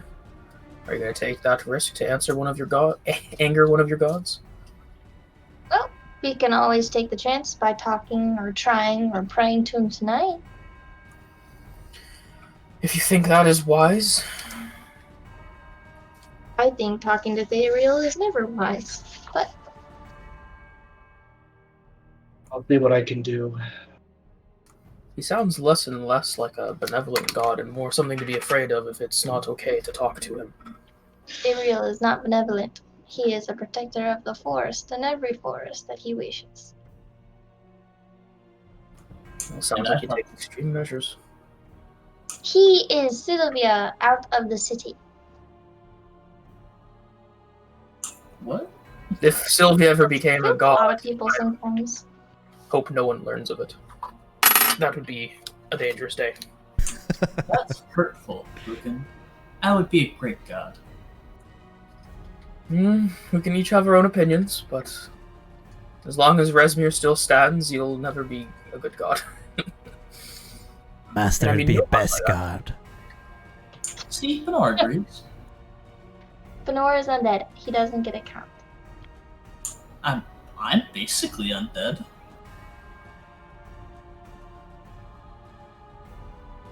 Okay, we can count. So you go on east, center, or west direction? Benoris Sylvia's Reddit. I think we're starting to go east, but no definitive direction because I think we want to. Eek's gonna at least try to pray to Therial at tonight's camp, and I think that will determine the direction. Like if what the group decides later today. Okay. Do you guys want to have a little, like a camp scene? I just assumed we were gonna pick a direction and go. We can do that too. So So however you guys want to do it? This is your story. Who votes east? Yeah, if the two forest walkers want east, I'll go east. Sylvia abstains. Yuska would prefer to go west, but since you guys are pushing for east, we'll start east. I don't think anyone's pushing for east. Lucan's vote is Yuska's vote. Whatever he's voting for. Because We'll go east then. Okay. So you're going towards the eastern heart. So as the group makes their way east, take a quick break, and we'll come back and see what you guys find. Woohoo! So we'll be right back, chat. Be like 2 minutes, just getting some drinks. And we'll see you soon, and then we'll see what they find. Don't go anywhere.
All right, everyone's coming back, and we'll get back into it. So, what do you think, chat, of the Brimeye forest idea of hearts and tongues being left over from an ancient god?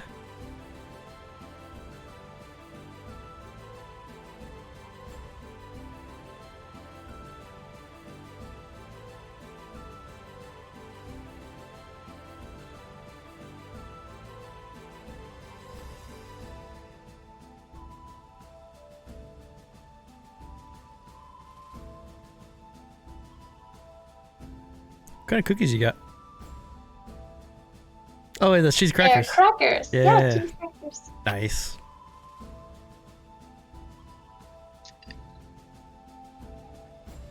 Bum, bum, bum, bum, bum, bum, bum, bum, bum, bum.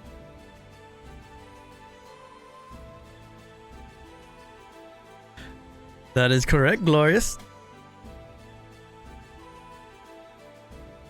There's these evil gods called vacuous ones in our world, and they steal prayers, and they're like void gods, like Cthulhu style gods.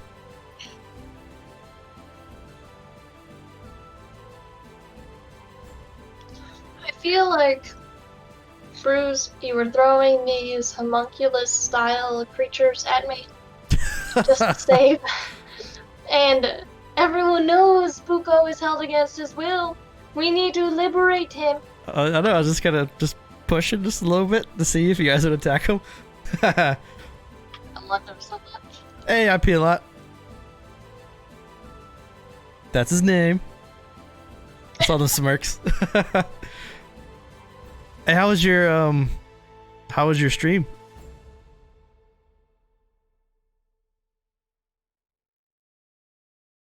Did you interview the Minnesota representative? Nice. Did you hit her with some hard-hitting questions? You're like, beer is good. Let us sell it.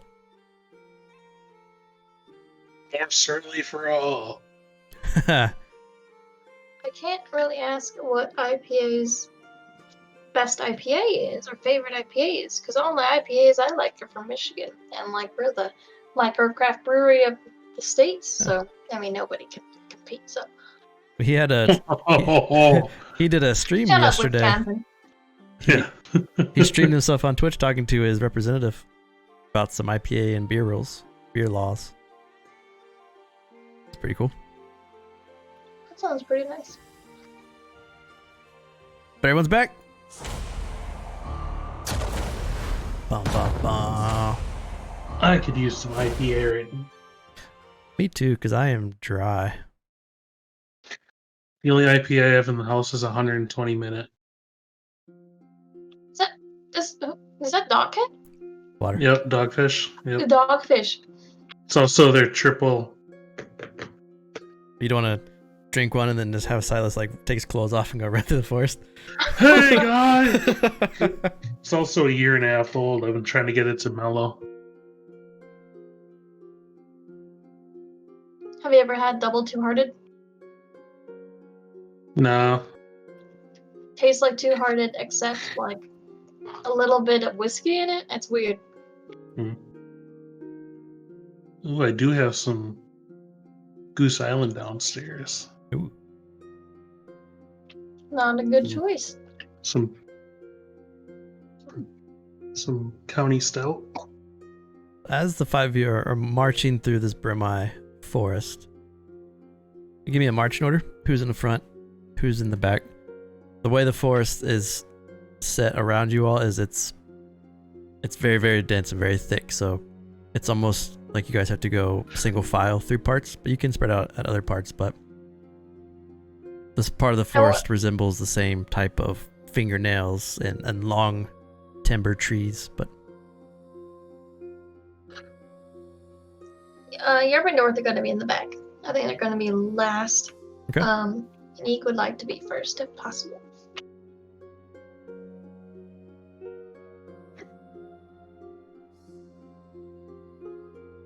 So Eek, if you're in the front, give me a perception check.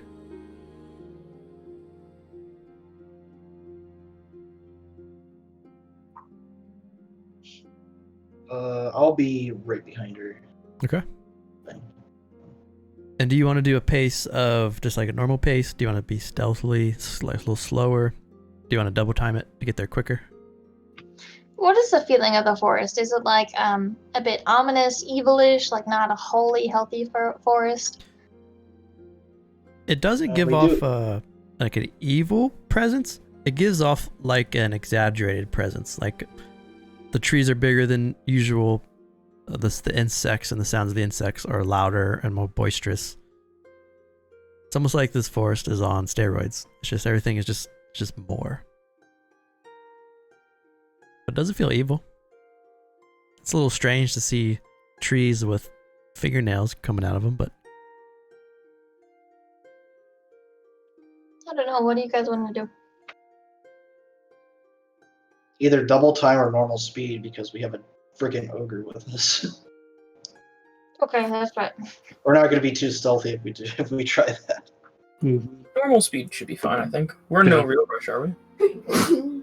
Bless you. No. Normal it is.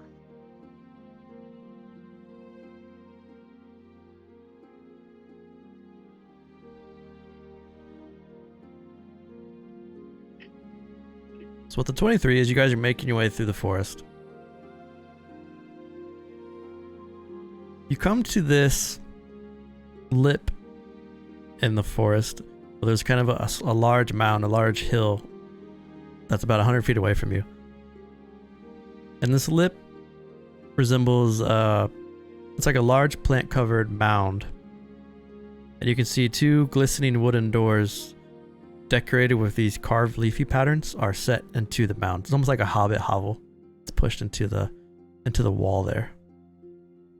But you can see the doors are firmly closed, but there's all these large piles of like soil that gardeners would use around this entrance to this hovel. This is the first thing that's like looked different than what you've seen as you've walked about another hour into the forest, talking about the strange starless family. Hold on, before we go any farther, give me a couple moments. I have a spell I'd like to cast. And then if everyone's cool with like 10 minutes waiting, I want to cast Ritually Detect Magic. Okay. So 100 feet away. Oh.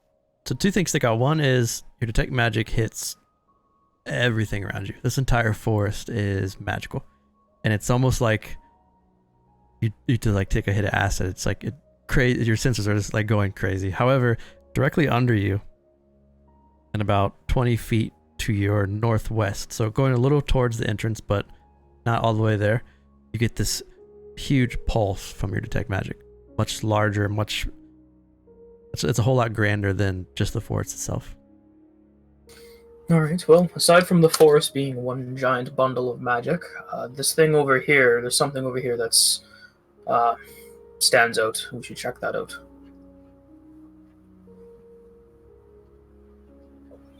Okay.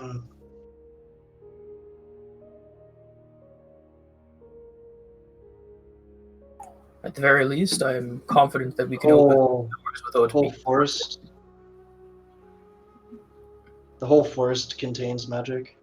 Yes, it's like those cauldrons of wild magic, as if you were bathing in it. That's what it feels like. Well, all of the blighted land there was covered in magic, essentially. It's the same thing. Yes, it almost feels like it's in the air as well. I haven't tried this yet. I'm gonna pick a random spot in the forest, just a little ways away from us.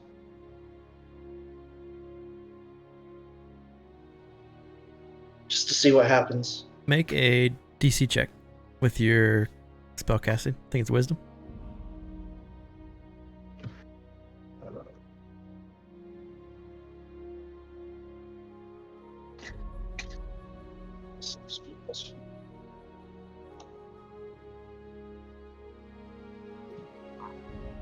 It's an 11. You reach out to try to dispel. There's this mossy covered rock and there's a couple trees behind it. Spell casting ability, so that's plus my proficiency bonus, right? Yeah. Yep. I don't. So I don't it would think be so. It's just 10. Was your Spell save DC is 10 plus your modifier, and then any other stuff that's not proficiency based. Because my DC is 15 because of the mace I have. right? And Brews wanted him to roll. Yeah. I don't think your proficiency is that. Well, with spells, the though. DC for this check is pretty high. So the DC of the spell, the DC that he has to beat is 10 plus whatever the level of the spell he's trying to dispel. So you're making an ability check, which is a wisdom save or a wisdom check. That makes sense. So that's right. Yep. That's right then. Yeah, I wasn't sure if because it's not a spell. So like if you were trying to dispel like haste, and haste is they cast it at 4th level, you'd have to beat a 14.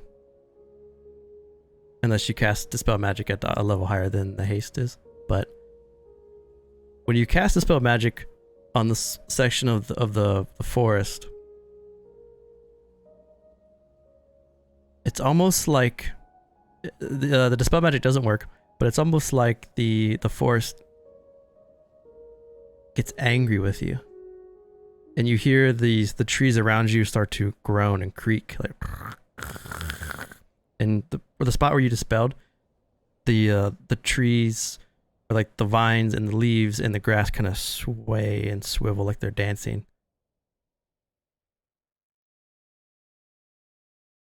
You stand there for a second, and then this very powerful gust of wind just blows through the forest. Pushes Eek a little bit because she's small, but the rest of you is just like someone went.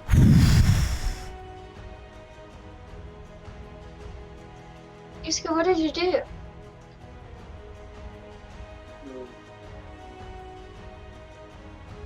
This whole forest is corrupted. I think that just proved that.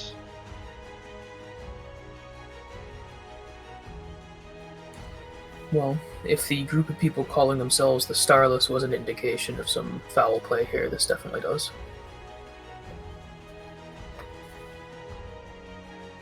Anyway, let's go check out whatever source of magic you're sensing. Yeah, and then the magic was like, it feels like it would be like inside on the other side of the door and then down. It feels like, so the door right now is about 100 feet in front of you, and it's like a mound into the wall. It feels like if you go into that door, like it goes down and it's like under you, whatever's happening. Do I see any tracks nearby? Make a survival check, and I'm going to show you guys the map that you're on. As we're walking towards where we're walking to, I would pull out my sword after seeing like all the things that happened with the spell magic. Okay. And I would just slash one of the trees to see what would happen. Make a attack for me.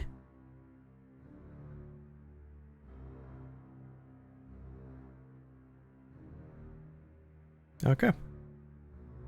Do you want to attack a tree next to like Silas or somebody so you sneak attack it? Just me, just like taking it out, just like walking out, just slashing it as I walk by. Okay. So you guys see Sylvia walking around, and he slashes this tree. And then you guys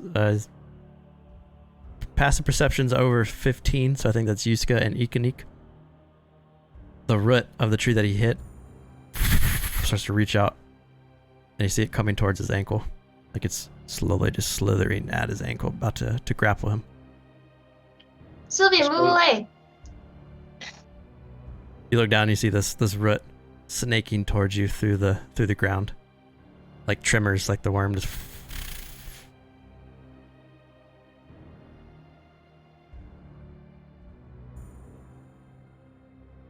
Make a dexterity save.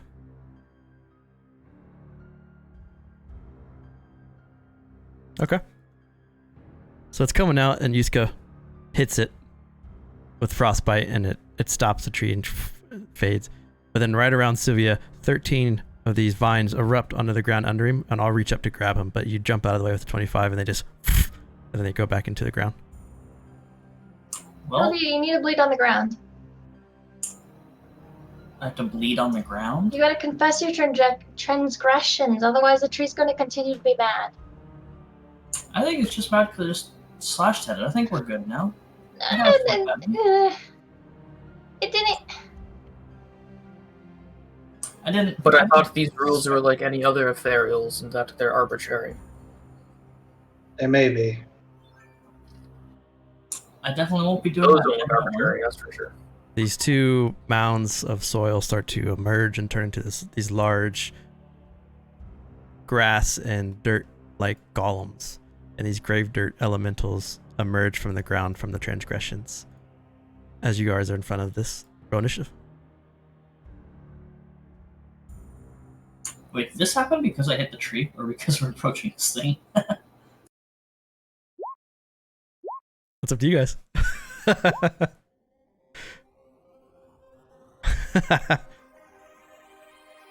And there's the rest of our nat 20s for today. Oh man, look at those rolls. Nice. Do you want to approach with Yarbendorth and Benor to fight?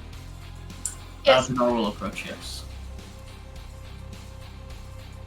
I know I'm in control of the Arbin doors, so you can roll for them if you'd like. Yep.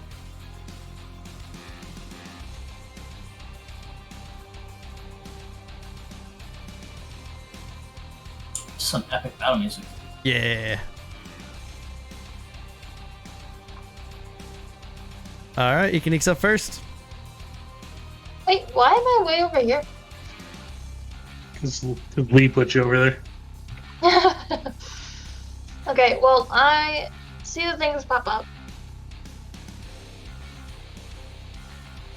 I'm going to go over to Sylvia.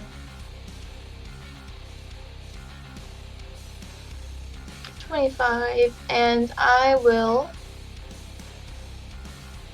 gonna give Sylvia my dagger and say, cut yourself and confess your transgressions. And that's my turn. Alright. Sylvia's up. I'm going to ignore Ikenik and pull out my bow and shoot this one. You got it. A 22 hits. And no one's went yet, so don't you get Yeah, sorry, I forgot to turn the sneak off, that's my bad. So it's just 8 damage. Oh, it's just 8? Yeah. I could. Okay. I don't know why I was thinking that you get like a automatic advantage or something if you attack before on the first round. I get advantage Oh, on okay. the attack if they haven't gone yet. Oh yeah, so you get sneak too. Sweet. So this grave dirt just emerges out from next to this hovel, 2 of them, and then you, as he's pleading with you to cut your hand, you pull out your sword bow and shoot this grave dirt elemental. Soil and insects go flying off to the side.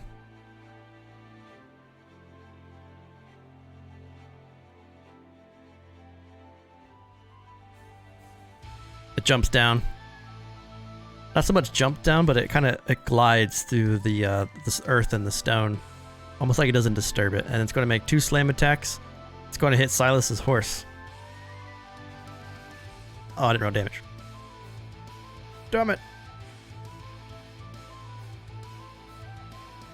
23 and a 20. I'm gonna roll 2 damages. First damage. Second damage, 15 to the horse. Alright. And Silas is up. Well, seeing it attack my horse. How dare you attack my horse? So you pull out your Well of Revenant Scythe, your two-handed scythe, slashing at this grave dirt elemental, taking bits and pieces of it as you slash. The second one misses, but you do 23 points of damage. As mud and dirt and stone are being just thrown everywhere. Yuska. Well, considering the only transgressions that were done were me and Sylvia, I don't think that's why they're here.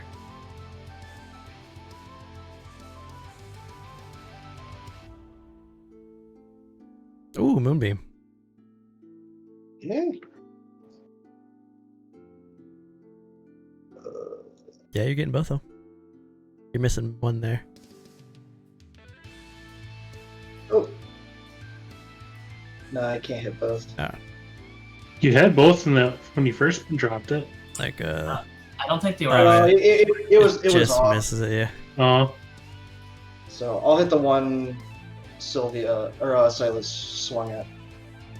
You got it. Con save. Fail.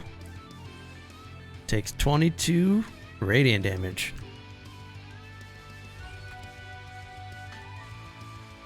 As your moonbeam erupts from the sky and slams into this Gravedraw elemental, you see part of the dirt and moss and muck start to fry on its back.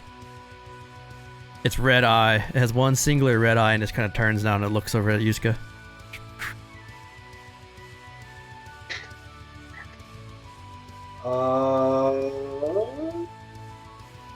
That's all I'm gonna do. Move straight down to here.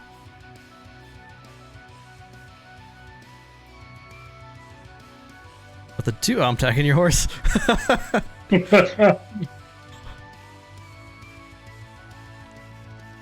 15 hit. yeah. Horsey's dead. Your Brimeye steed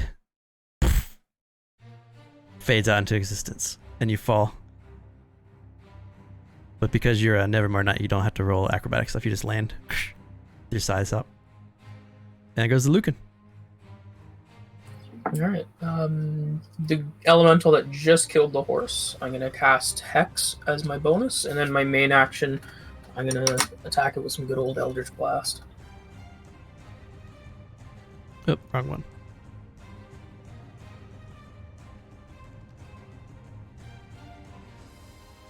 There you go. So one of You them got hits. plus 15. 23. It shouldn't be plus 15. Hold on. Let me double check that because I haven't changed anything, but it shouldn't be plus 15. I was gonna say.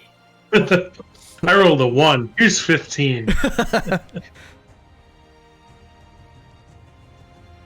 Turns out Lucan is actually just Rusmere. No, I have no idea why it's adding a 15 because I'm looking in the bonus. Oh, it's right add-on. here. See it right here. It's adding your charisma, your proficiency, and your spell attack. I got it right here. I fixed it. Try it now. Your global attack modifier is at 8. Oh, it should only be a. Okay, that's weird. Yeah, it was the third one down on the left side there. I was gonna say we're only like level 7. You want to recast, or you want to subtract Yeah, it? I'll recast them Okay. both. 22, 14. The 22 hits. If you're gonna, what's your hex damage? Or do you want to roll hex damage? 10 points of damage. So the Eldritch Blast smashes into this Gravedraw elemental, putting a giant hole in it, and its body kind of concaves a bit from the hole. The second one just goes wide and smashes into the ground next to it. They both taken some damage, but they look pretty good. Alright, I think that's my turn. Yarb and Dorth looked Economic. Protect. Or run. Can I use my reaction to respond? Yeah. Protect.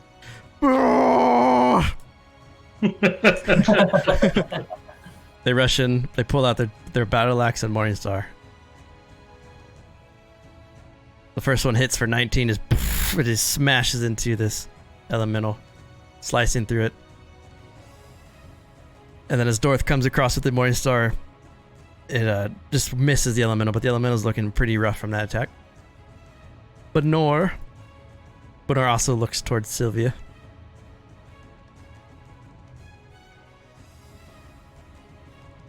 He just looks at me. He just looks at you. You didn't command him to attack, my dude.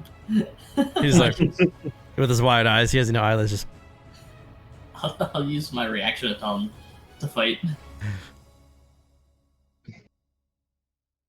He looks around at his weapons and he pulls out the oar. He swings at the oar. Oh, the second one hits. So he has this long paddle oar and just top of the round, eek. Okay, so I see everything's going down. So she's going to take back her dagger and glare at Sylvia while chucking it straight forward at the grave dirt elemental in front of her that Yarb and Dorth are attacking. But first, she will bonus action Hunter's Market. Okay.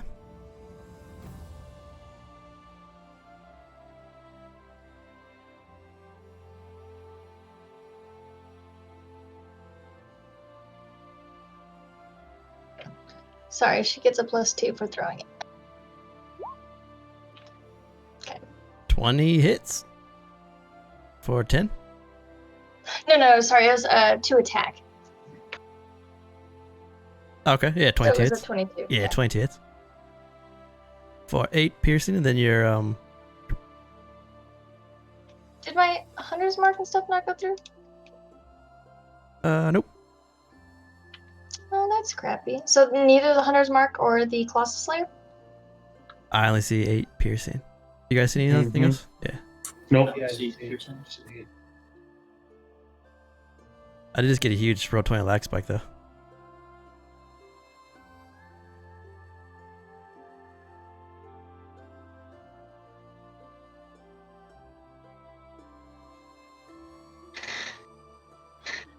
There you are. 14 damage. Got it. Your dagger smashes into the Gravedigger Elemental, sticking like under part of his red eye. Still standing. Doesn't look as bad as the other one, but he's still there. She's unhappy and she's glowering at Sylvia, but that's it. Seeing Eek throw her knife at that grave dirt type or elemental, Sylvia's gonna try and one up her by also shooting at that, but aiming for the eye. Okay.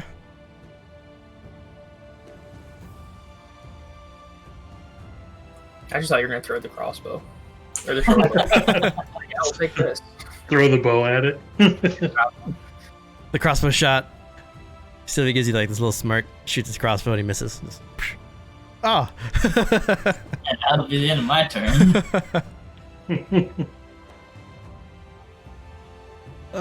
Top is it top of the round moonbeam? Con save? Yep, when it starts his turn there. 21. He takes half that. Half damage. He's as the moonbeam just fries this elemental, he's barely standing, but he's still there. He's holding on. I need to turn this bloody script off, it's really making me lag. I have an extra attack I forgot about. Level 6. Elemental swings at Yarb and Dorth.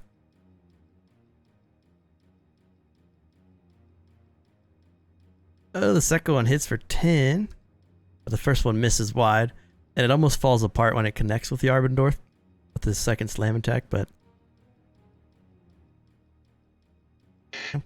going real slow, roll 20, come on. Oh, I think the music stopped too. I hear it now. Oh, yep, I hear it. I'm just lagging really bad.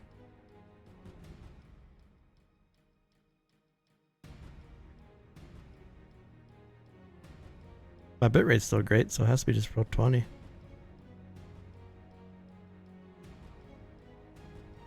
not Silence. having any issues for 20. Let me try to refresh. Reply is lagging for me pretty bad.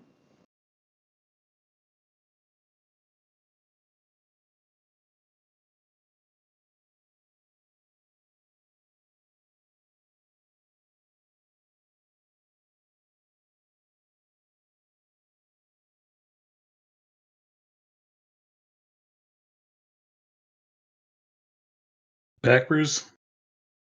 Almost there. There. There you are. I'm gonna yell, "You killed my horse!"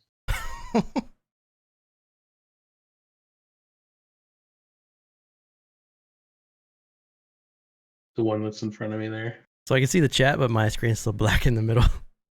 It's coming.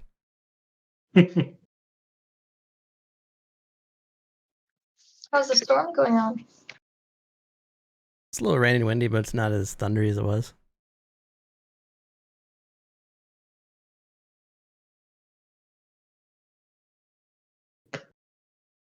You can do it, roll 20. I believe in you. I think you could take away my bandage marker because I used it. Gotcha. Alright, I'm back. You swung at the one to your left? Yeah, the one that's next to me.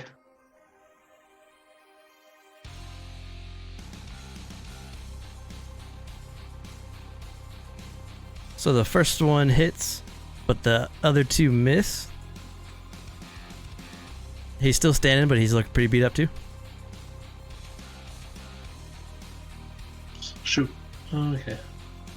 That's my turn then. I gotta... Iska.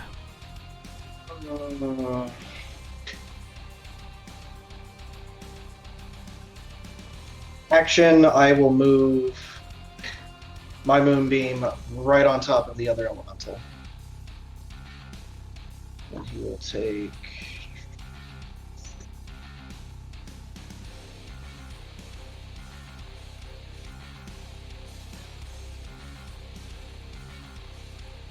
Half of 15? Yep.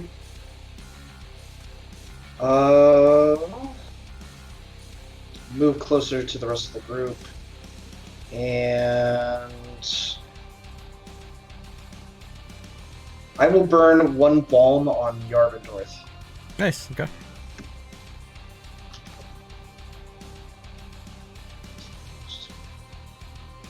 So he heals for 4. Heals for 4. Start it. And at the start of his turn, boom, same roll. same roll pretty much. Odds fail.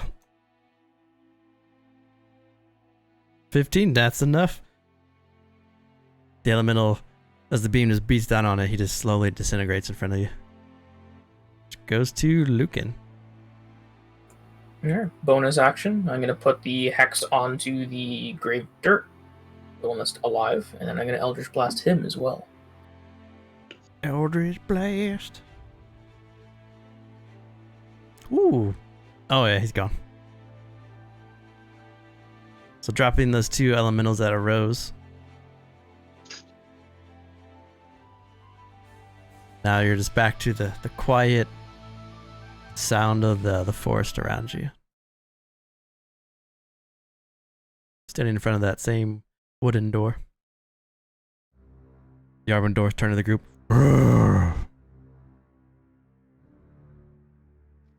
It's okay. Calm down. Just fall back. I think it would be best to not anger the forest as much as we can until we absolutely have to. Yes, I agree with that. Let's limit our touching of things aside from with our feet.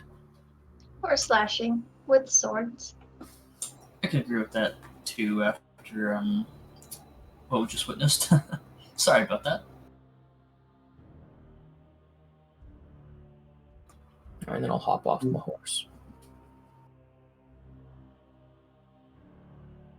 D&D social distancing.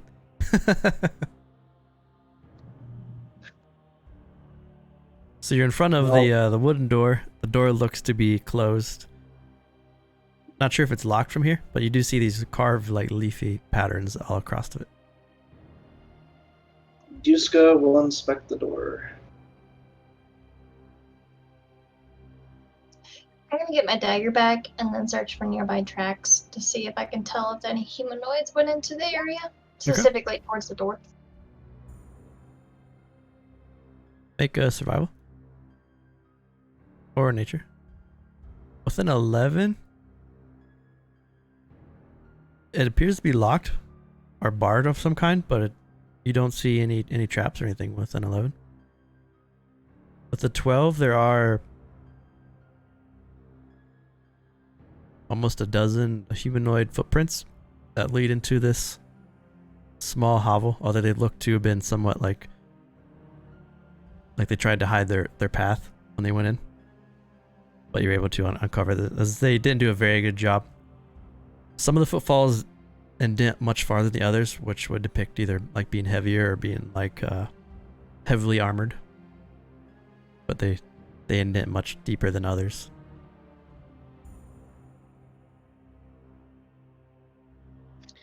Guess this place might have been inhabited recently. Probably some that are a bit heavier set.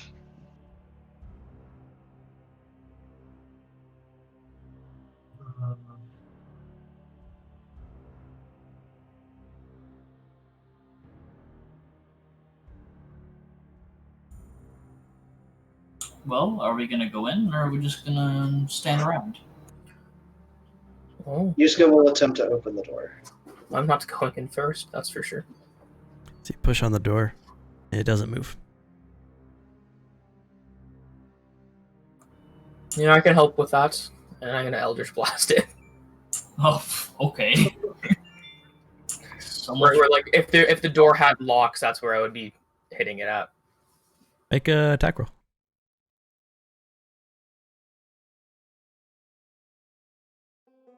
So you guys, you're pushing on the door. Eldritch Blast goes shooting past you for 11 damage, blowing a large hole into the left side of the door. You can see that there is this prop up, like they have these two beams that are pushed up against the door to secure it. So it's not locked. It's like propped. But the Eldritch Blast blew open and blew past one of the beams, so you can easily reach in there and push the other beam off. Yeah, Yusuke will do exactly that. No point in wasting time. It opens into a large tunnel that descends underneath the forest. And the tunnel is represented by these.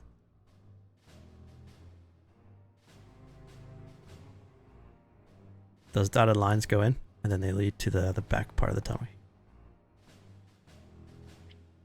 I'm assuming this magic is located down this way. Yeah, Dorth, we're gonna go in the tunnel, but we'll be back. So if you could stay and guard the door, and if you encounter danger, just try to come in after us, maybe. Maybe just stay. Maybe. Yarbin Dorth guard door and stay with Horsey.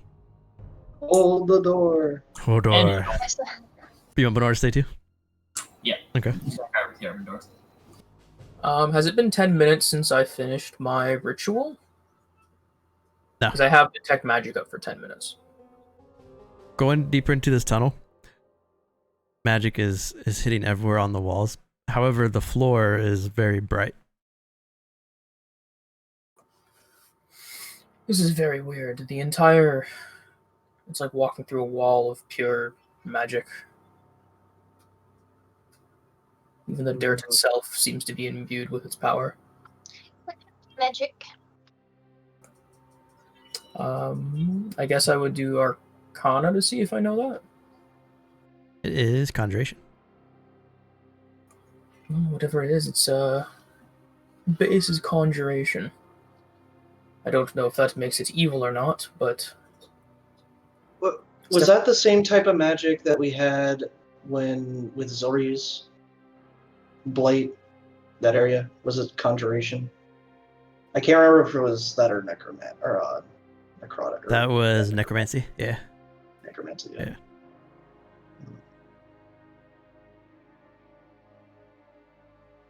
The things that are glowing in this entrance cave way, is it like a plant? Yep. So when you guys descend deeper into this tunnel, the air here is very close and contains on the floor there are these little bits of rotting flesh.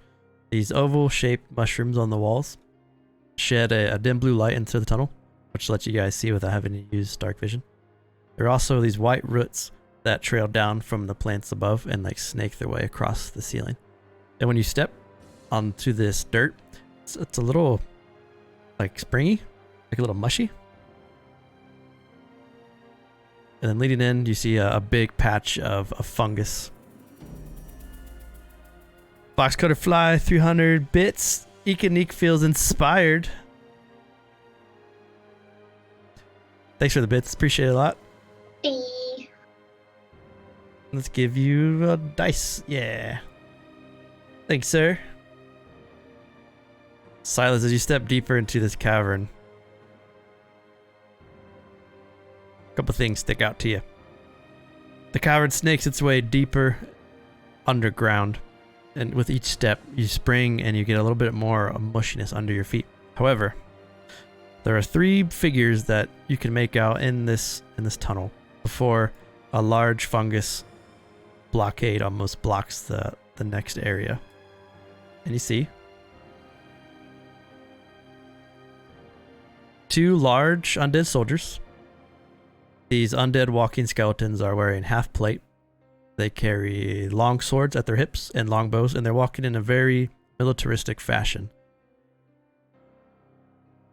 Almost like they're walking like towards you in a way, but they're looking in your direction, like they've heard your presence as you came down the stairs.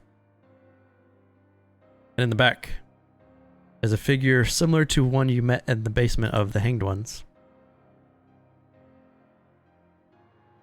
Another one of those strange ghoulish / humanoid creatures with the blue skin and those elf ears and red piercing eyes is also looking in that direction.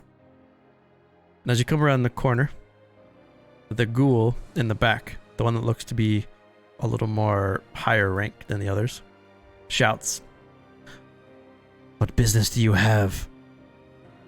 Did you not see that the entrance is barred? No visitors."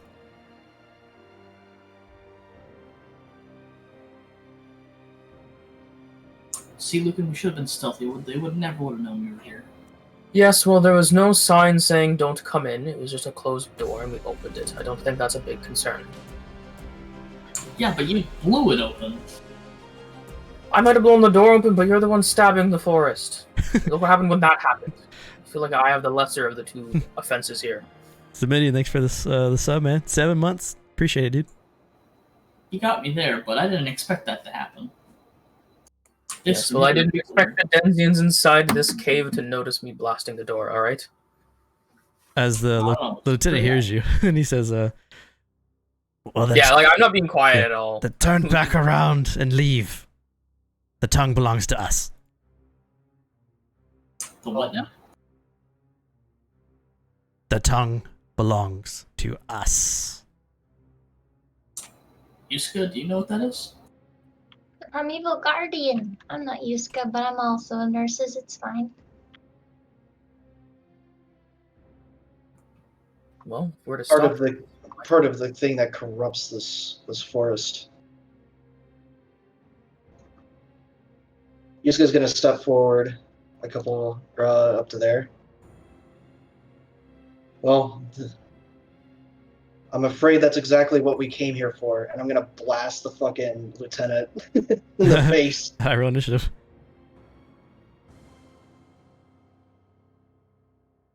It's because you can't surprise someone staring at you. Lucan's too heated in the argument to pay attention to that. We just started fighting. Other one.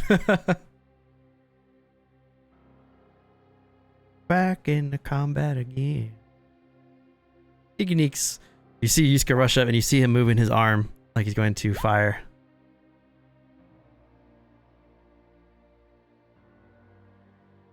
Okay, so since I see my bud about to fire, I will cast Hunter's Mark once more. Probably on the more sinister looking dude.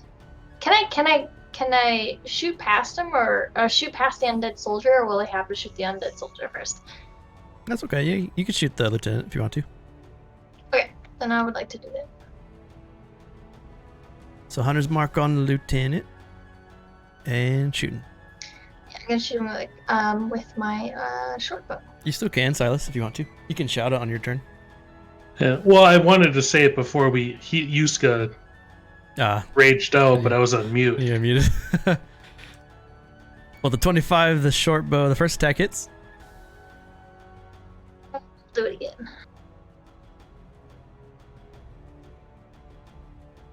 With a 15, the second attack. With an advantage. You gonna blow your your advantage? Yeah, on the natural 20. For the crit, that's a hit. So Yusuke steps forward, starts to raise his arm, and as you do, Yusuke, 2 shots go over your head, both smashing into the Lieutenant Ghoul. Oh, Yuska! Oh, seeing those, I'm gonna send. I keep hitting the wrong thing. Where are you? I have too many spells. Oh my god. Oh god. Where the hell? Oh, there you are. Produce flame. Ooh, 23. You hitting the lieutenant? I am hitting the lieutenant, yeah. Nice. That's a hit for 10. This guy's getting peppered at the gate.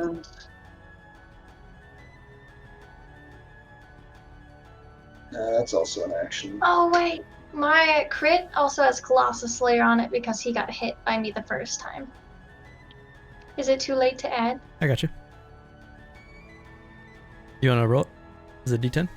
Yeah, it's a D8. D8. But if it's a crit, I don't know what to do with that. Roll 2d8.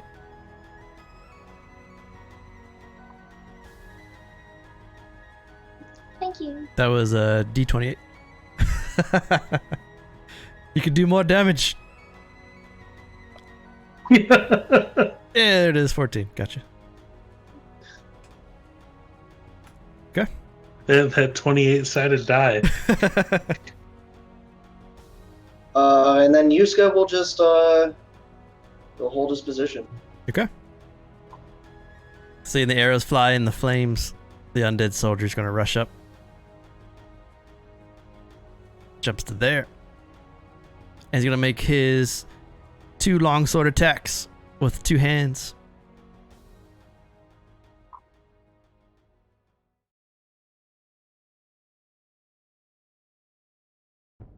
Come on, roll 20. There we go. 19, 24. Cool. Both those hit. With 2 slashes. 2 slashes onto Yusuke's chest. Leads to Sylvia. This thing here in the middle, is it, how high is it? It's about 8 feet. Takes up a pretty good amount of space.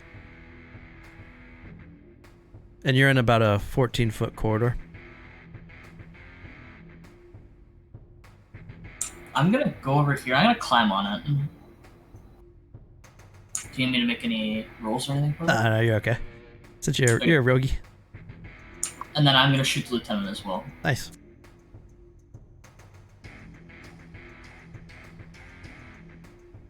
Without sneak damage. 26. You're good. For 7. This lieutenant's getting destroyed. Next soldier up. Oh, rushes up to Yusuke.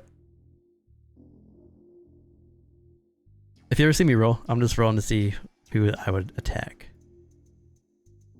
I do that for dumb creatures.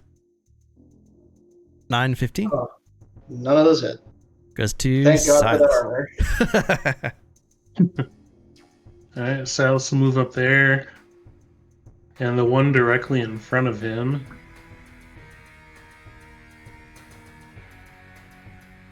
Ooh, another crit. Double ones to a crit. So good. 23. Nice. So the second 2 attacks hit. As you're aware of the Revenant, your double-handed scythe slashes and slashes. And you, on the second attack, you can hear your scythe say, "What are intelligent ghouls doing here? Abominations!" At the end of my turn. So the lieutenant was hit last by Sylvia. He's actually kind of weak.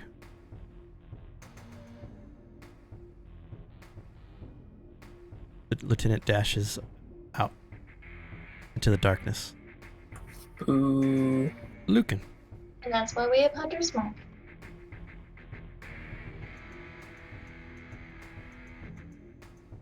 So I'm gonna walk over here. I'm gonna re-up Hex on the undead across, like, in front of Silas. I'm gonna give it disadvantage on Dex, and then I'm gonna Sacred Flame it. Nice. 9.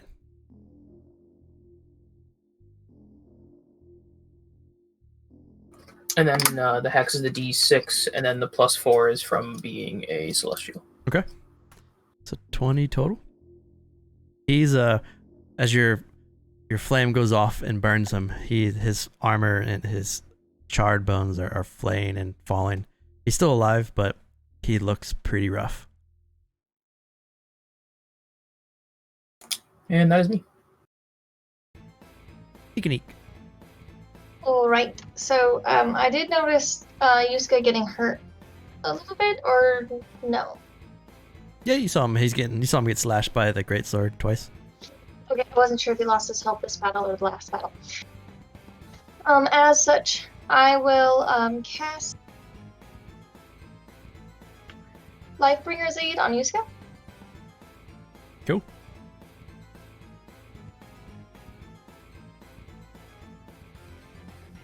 And that, fuck. That would drop Hunter's Mark. And since I saw the thing go away, I wouldn't do that. Is that okay if I rescind? Yeah, you don't want to cast Lifebinder? You want to keep the Hunter's Mark? No. Yeah, I want to keep Hunter's Mark because the guy ran away. Gotcha. But I will do Goodberry. So 10 berries appear in your hand. And I would go up to Yusuke. Can I just like put 5 berries in his pocket or his bag or something he has on him? Yeah, I'll do that. Or would that be an action? I'll give you a bonus action. Drop berries in his bag. Okay, I'll do that. Here you go, you're Scotty. Come when you can. Welcome to Goodberry, home of the Goodberry. Can I take your Yes, order? He's going to be totally focused on just killing these guys right now. He has no idea. And then she goes this way. So you felt you could hand in your pocket for a second, and then you're staring down the 2 undead skeletons. Cool. The one right in front of me, I will blast him with a frostbite. Ah, just enough. Ooh. Okay. And then I'll burn, with my bonus action, I'll burn 2 bombs. Okay. God damn, my rolls tonight. Yeah, we've been getting really high rolls on stuff that doesn't really matter as much. I got the dice out, guys. Glorious. For yourself. Give an inspiration to Lucan. Glorious. I'm the one getting destroyed here. Yusuke, you need more friends. Got him. He said he needs more friends. Well, Avocado and Sable are taken, so... Well, that was our 4th inspiration of the night. I think everyone's got one. Silas and Sylvia still have theirs. They haven't had a chance to really use it. Fearless fun guy, I know you're watching. You're my friend. Give me inspiration. Undead soldier's going to retaliate on Silas with his 2-handed long sword. 20, 21. Nope. 21 hits. Was that like 2? 2. Yeah. Yep, 2 2. armor. Sylvia. I'm gonna use my bonus action to dash. Okay. Don't walk into an army, please. All the way over here. Alright, so before you, I'm going to show you the room and I'm going to read you what you see. And then take it from there. Oh, fuck. So as you rush in, you see the long natural cave extended out before you. Here, the floor is even softer, but this time it's made of a very pale white spongy material across the entire floor. The mushrooms provide enough light to see a small camp established near the center of the room. Large patches of the rainbow-colored fungus cover the walls. Chanting in a low and dreadful voice rises from the far side of the hall, which are the two down here. One of them looks to be some sort of ghoul and very necromantic, like priest attire. The other one looks like a human, similar to the ones you saw in the basement with Silas. A couple ghouls are in the room. They look to be controlled by a captain. A ghoul looks very intelligent, adorned in plate, and he has this very long, well-made glaive. And as you rush in, you can see that the one that ran from the room is looking very bloody, and he's shouting towards the captain, and everyone in the room is like preparing themselves, except for the two which are down by the ritual. And we got a Yuska feels inspired by Boxcutter Fly. Okay. With another 300 bits. Thanks so much, Boxcutter Fly. Definitely appreciate it. Once I run here and see what's going on, I'm going to take a shot at the one who ran away, the lieutenant. Okay.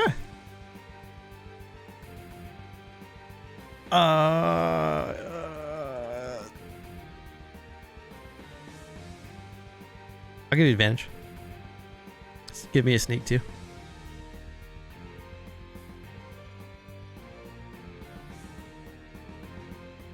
Oh, the one still does 7. Oh man. So 12 points of damage. You fly. You come around the corner, and you see the lieutenant shouting towards the captain.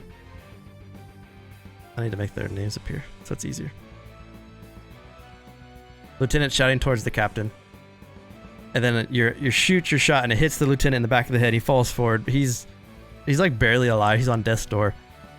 But then you see the captain around you just.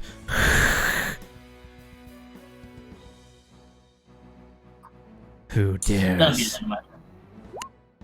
Who dares attack the Imperial Army of Falkovnia?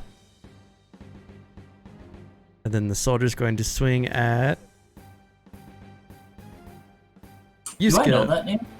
Falkovnia is the undead city north of Harlock City, the one that all the bodies go to after they're drained. Interesting. 2 long sword attacks at Yuska. 24 and 11. I think I got you a 5 slashing. And then the soldier's going to stand there. Silas. Oh, let's see. So the one in front of me will do that at. The first one misses. The second one hits. I'm going to use my reaction to parry and add 3 to my AC. Block your second attack.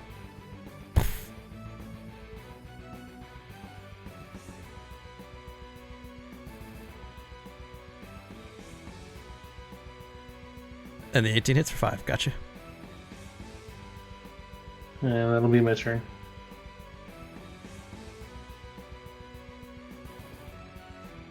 So the one in front of you, Silas, is barely standing, but he's still there.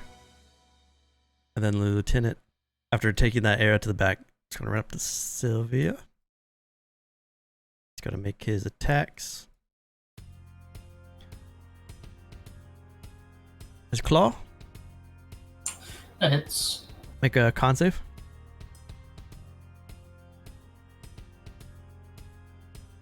Just beat it. Nice. Ooh. I'm gonna use my reaction to Hellish Rebuke. Nice. Box gonna fly with another 300 bits, giving inspiration to Eek. You're just passing out. Yeah. Just passing out bit inspirations. Bits. Dang. Bits everywhere. Man. Everyone gets inspiration. They're gonna like it.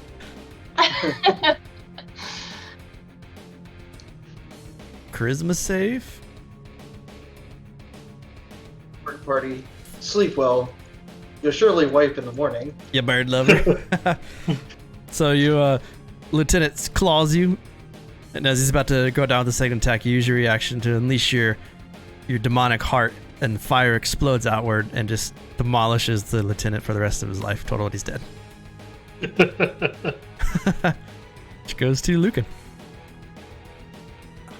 Alright, I'm going to use my bonus action to give Yusuke some good old Resmir healing light.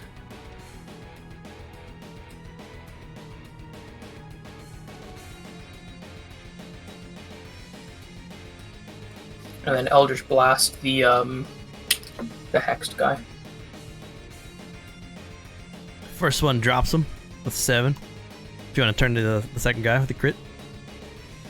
Yeah, I'll do that then. Nice. You got your heal too, didn't you? Yeah, you got it. Yeah, Cool. yeah, I added that. Yeah, got 8 back. And then I'm gonna walk towards Yuknik, and that'll be me.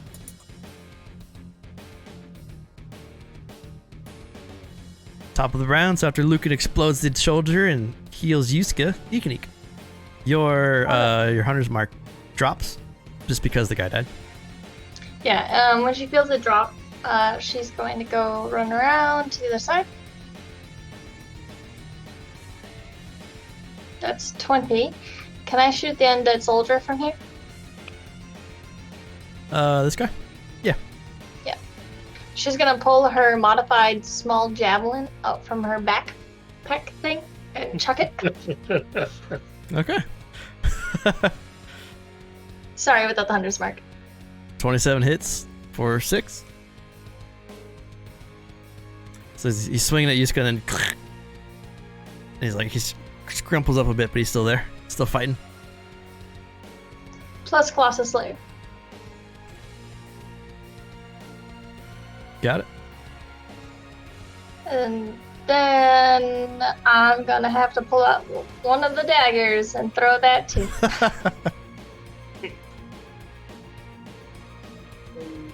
Oh my god. 19 hits for 8. Are we sure that you can Forgetting stop to add that. the rogue here? Out in the fort. They fixed they fixed the ranger. Like what? Just javelin. Oh, dagger. Dagger.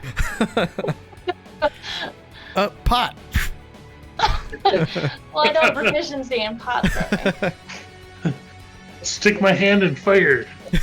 Not proficient in Not wrong pot yet. throwing. Are you really Lord of the Kitchen? I know. I need to talk about this. Yusuke. Yusuke will... Oh no, I keep hitting the wrong spell. I have to do it over here. There we go. I'll blast him with the produce volume. 17 just misses. Oh, You got inspiration. Oh, yeah, you could burn it if you want to hit 27 and 12.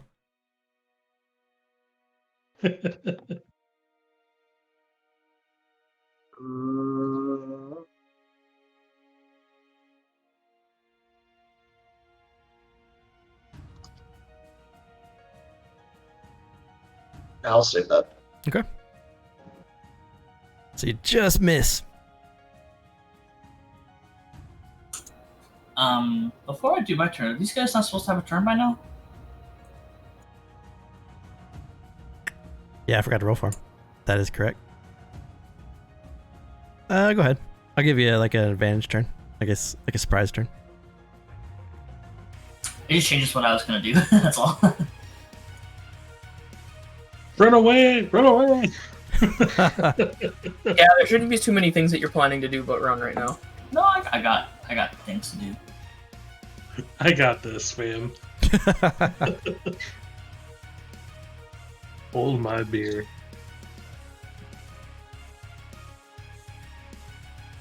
Just not quite what I wanted to do. I'm gonna cast Oh, he's over there? Okay, that changes Yeah, everything. because he was like center. That changes everything. How high is the thing that I'm beside? Similar to the one in the other room, about 8 feet. Same with this one too. So I'm gonna climb up on it and take a shot at the front skeleton. Okay.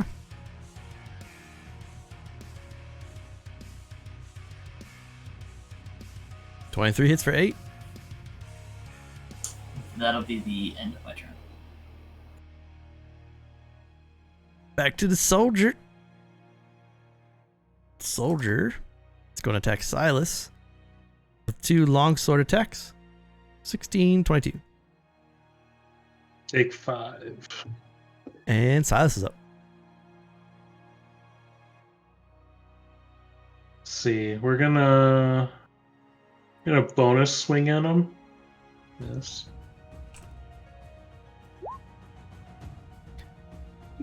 All 3. Yeah, we're gonna burn it on the crit.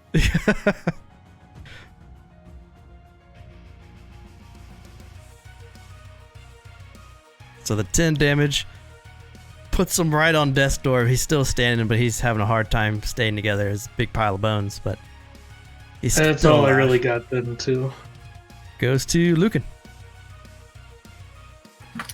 I'm going to use my bonus action to hex this undead soldier, and then I'm gonna do the surprising Eldritch Blast twice on him.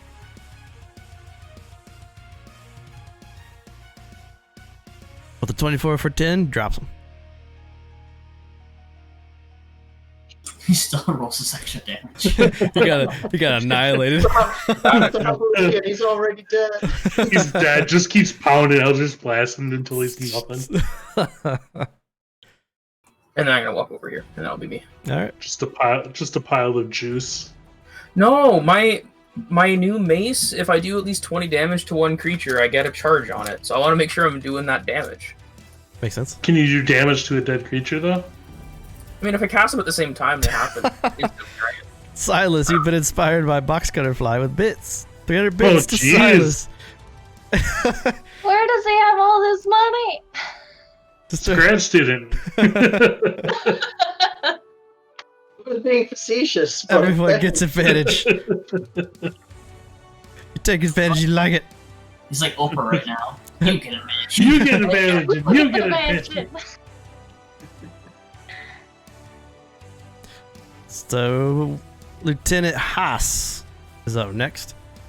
Now, do you guys want to continue this fight from here on? Or do you want to stop here for the night and come back at it next week? Because it is 10 o'clock. So, however you guys want to do it. We can pick up at this part next week. I won't turn off the initiative order. Or you can fight it through. It might be like a 15-20 minute fight, I'd guess. But I'm not sure. It's whatever the group wants to do. I'm good either way. I'm good either way as well. Yeah, we can finish it out if everybody can stay. I'm good continuing. All right. Death. Oh, don't say it like that. What do you mean? Played, Sylvia's gonna die. Well, I hope so. Wow. Thanks, Zeke. The show must Just go on. kidding. Where's Virgil? We haven't looked yet. He said, actually, Simon's got a point. So there are 2 light crossbow shots being shot at Sylvia by Lieutenant Haas. They both hit. 0 damage. I am gonna cast Hellish Rebuke after the first one, though. Cool. DC 13. Charisma.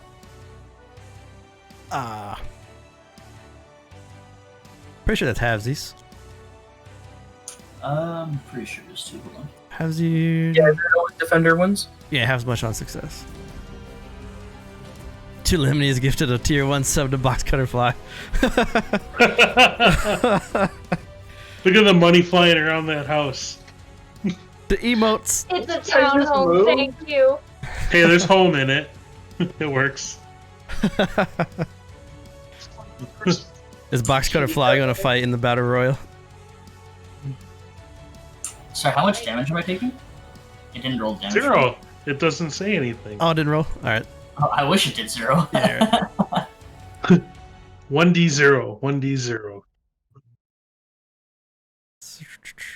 I'm going to cast it twice more just for the damage. 8, 9, 17.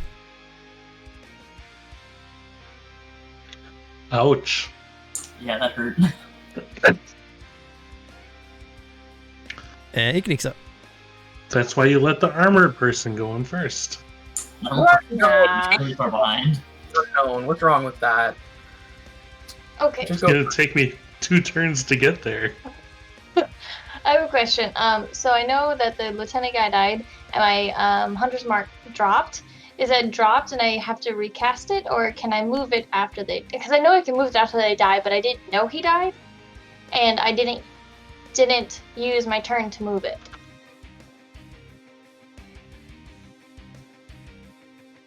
Let me check, because I forget. Okay, that's fine. I'm still gonna move. Da-da-da. That's 30. So you have concentration for an hour. So I mean, as long as you keep concentration, just bonus action, move it somewhere else. Sweet. I can't really see anyone, so I'm gonna keep going. You could see this ghoul. He's not that important though. And you also saw Sylvia get chucked full of crossbow bolts. And then his From which heart direction? from the south. So you can't see the guy, but you can see that bolts hit Sylvia from this way.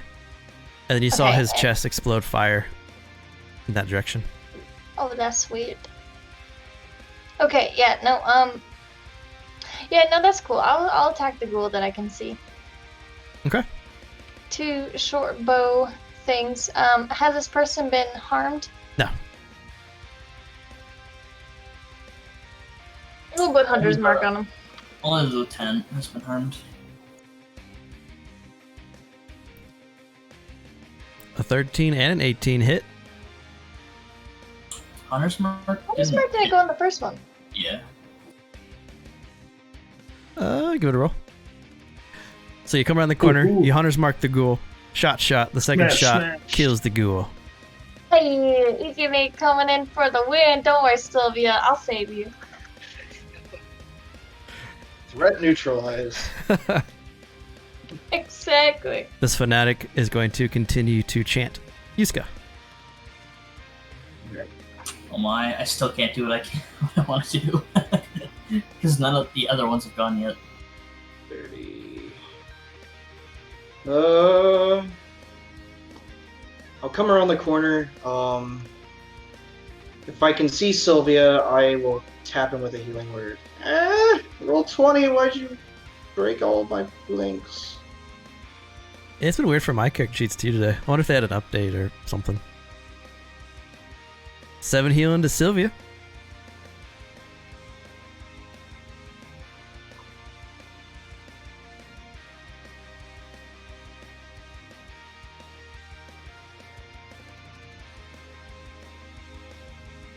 You want to do anything else? That's my bonus action. I will hold. With my action, I'll hold a produce flame. In case a baddie of any sort comes around where I can see them. Okay. Sylvia. Okay, I want to ask a question because I've been waiting 2 turns to try and do this and it hasn't worked yet. So I want to cast Channel Damnation. They have to, but I want to cast it on the captain, so they would have to be like right beside him, right? It says within 5 feet, Oh yeah, right next to him. right? Yeah. I'm just making sure that's okay. Yeah, they have to be in this, like adjacent to him. I'm gonna take a shot at Lieutenant Haas then. All right. Returning the favor from the crossbow. 21 hits. 4-7 pierce. Then I'm gonna jump down and go there so it can't see me. Cool. Give me a hide or a stealth roll. Sure. Your short bow arrow slices part of the lieutenant's protective covering, and it shows this scarred, disfigured, bluish skinned ghoul's face. 18. You're feeling pretty stealthy towards the lieutenant. I'm then gonna end my turn. Undead soldier. Fortunately, he can still see you. Gonna gonna rush up to there. You wanna produce flame? I'll Can get- you see him? I'll give you that guy from there if you want. Then if that's the case, 16 misses. good, because that damage roll is garbage. 2 longsword swings on Sylvia. Well, both hit. After the first one, I'm going to Hellish Rebuke again. Okay. Nice. That's a good damage roll. These guys have shit charisma. Oh my god, he fasted. Oh! Wow. Okay. They have a Man. -3. I think Silas should have had that Yeah. hard. Could you imagine that reaction every time he gets hit and called Yeah. on? That'd be gross. So you take 16. Oh, the captain's up. Yeah, I'm hurting.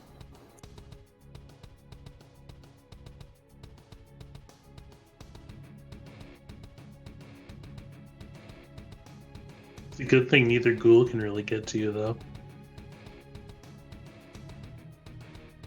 If I was the captain, how'd I play this? He's gonna move there.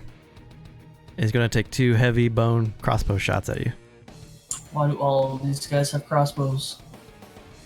Oh, 12! Oh! Oh, Only one hits. And it did enough damage. Damn oh it. no! The first, he pulls out this crossbow made of strange, like, bones of femurs, and he shoots off the first shot, and it misses wide. The second shot there connects you in the throat, and you guys in the hallway see Sylvia fall.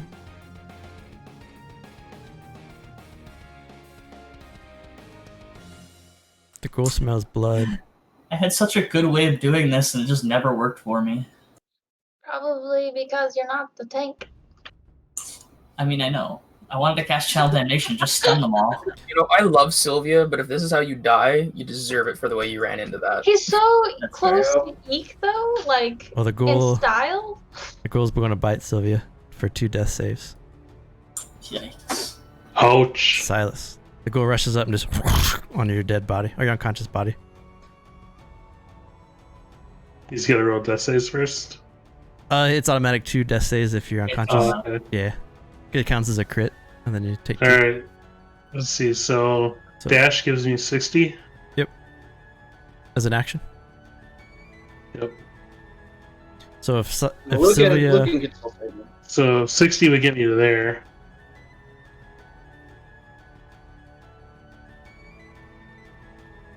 I can easily bring him back up.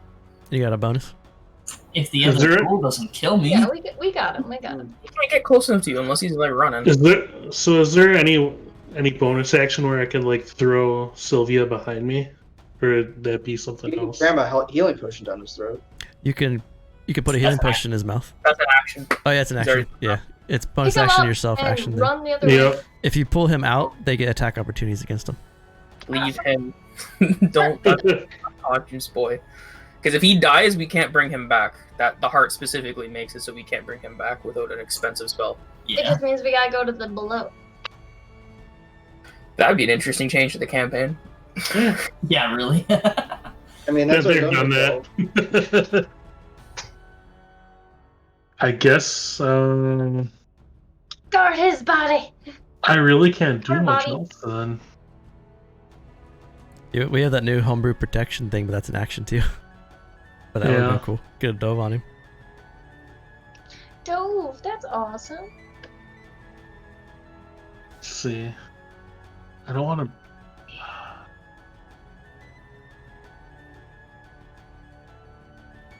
You might have to just burn that. Burn Does what? he ra- Action surge. Yeah. I can bring him up as long as that other ghoul can't reach him. You can also step here if you want. Or did you? Was that your full 60 there? That was full 60. Oh yeah. Yep.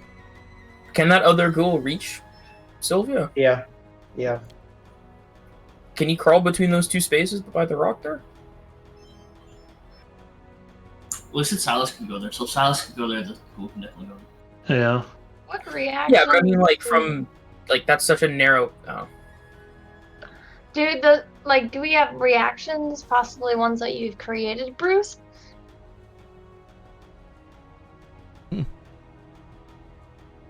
Okay, well, somebody needs to start Well, praying. let's see. So, I can literally bring him back to full next turn as long as he doesn't die before I go. yeah. The problem So is if that I- cool. So if I so my movement's pretty much burned no matter what I do, even if I action surge again.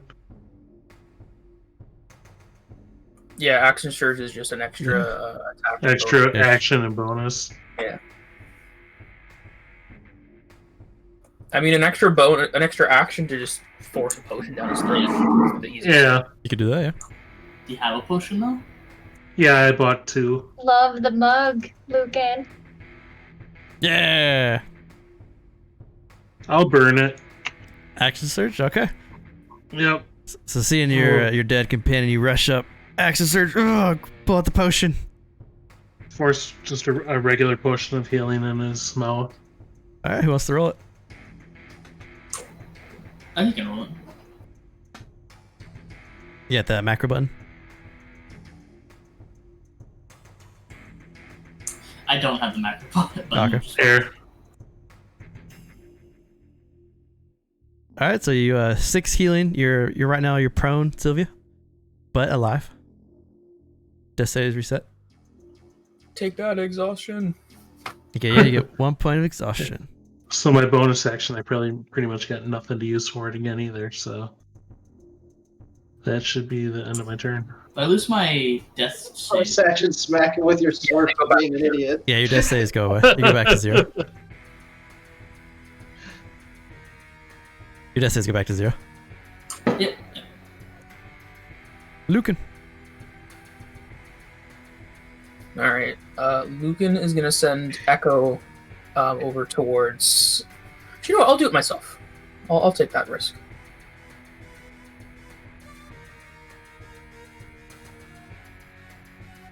I'm gonna walk over to Sylvia and I'm gonna like put my hand against his forehead as he's on the ground. I'm gonna go. Resmir still has plans for you, and I'm gonna use all 3 charges of Havel's gravel, big gavel. Nice. So you get 40 HP back. So he touches you with the weapon that you guys got from killing Ferrand. You heal for 40. And that is my turn. Top of the round, Lieutenant. And now Haas. you see why I burned that dead body for a full 20 damage? Haas rushes up. Defilers. He crossbows at Sylvia twice. God damn it. Can you see him through that? Yeah. Wait, what? You can see me through there? He could see the lieutenant past the ghoul straight on, and she's only like 3 feet tall. But it's nothing like 8 feet tall. The other one was. But You didn't yeah, ask about this one. it's fungus, so there's like gaps and holes. So and there's stuff. gaps? Yeah. Oh, I thought it was a rock this whole time. That changes everything. Okay, I still take 6 damage. The other one doesn't have. Eek. Okay. A lot of stuff has happened. So things seem to be healed now. So Eek is going to question. Did I see that southern shooter, Lieutenant Haas? Did I see a shot come from the south past the fungus? Oh yeah, and you can see him rushing up too. Oh, sweet. Okay, I didn't know how tall. Just like Then you I'm gonna- guys can see the ritual guy casting and chanting over here too. Oh, we can see that. Can't wait. Okay, well, Eek is gonna go this way. I probably can't see the guy from here, can I? Lieutenant House? Correct. Yeah, you can see it from there. From where it was originally when I asked. Hmm. Sweet. So can I shoot him from here? Yeah, if you want to. Okay, so I move 10 feet. I'm gonna do bonus action Hunter's Mark onto him. On Lieutenant Haas. Got it? And has he been hurt yet? Yeah. So Just a little scratch, but he's still hurt. Then we are going to do some Hunter's Mark Colossus Slayer double short bow attack.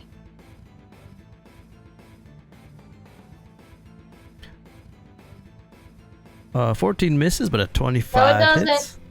Gonna, It's 21. you gonna use it? I'm using it. So by the gifts of the gods, you get advantage on your first swing for 11, 20, 27. Wonderful.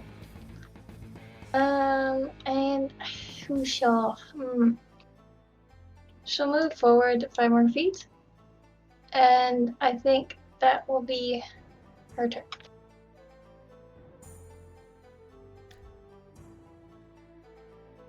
Did Colossus Slayer roll on that first one?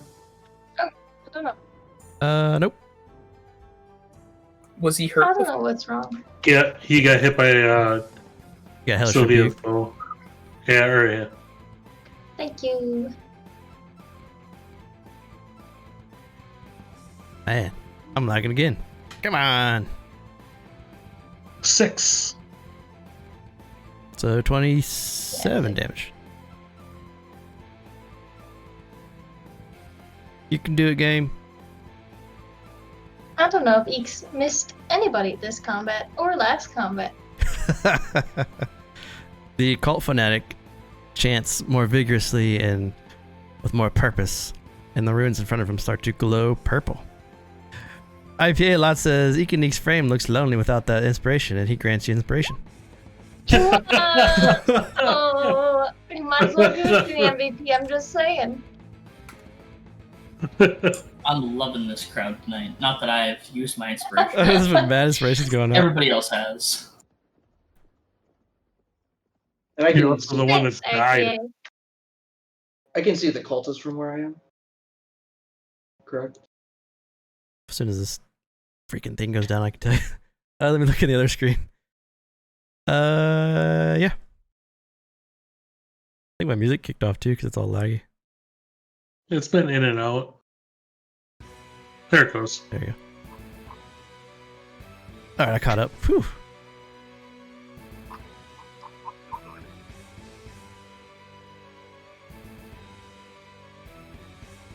You looking at the cultist that's Chin? Yeah, you can see him.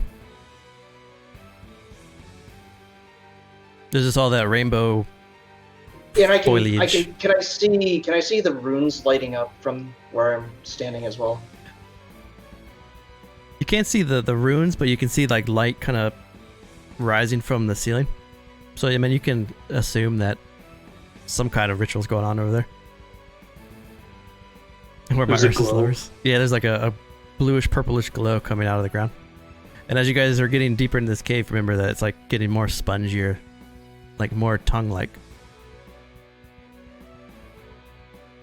I'm In the gonna tongue. I'm just gonna blast him Nice. and drop a moonbeam on him. Dropping the moonbeam. Dropping that Kobe moonbeam. Kobe. Too Oh, soon. he fails. Fails, 17.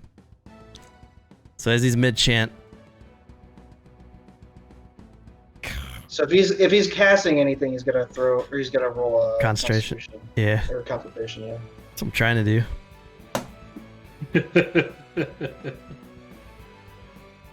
Come on. 17? So his body is burning, but he continues to chant. You hear this like squealed pain chant still permeating through the halls here. And I will bonus action balm Sylvia. Nice. So you get 3 more. Thanks, guys. Oh, we're too bunched up. I'm not going to move in anymore. I Actually, I gotta take that back. It'd be a shame if someone fireballed. right. I'm gonna stand up and use my bonus action to disengage, Nice. going behind Silas, and then casting. Oh, it's coming. Coming now, throw a boot up. Yeah. Channel damnation on this guy.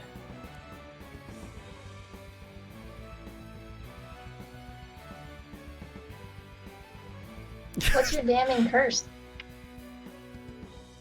Be gone, thought.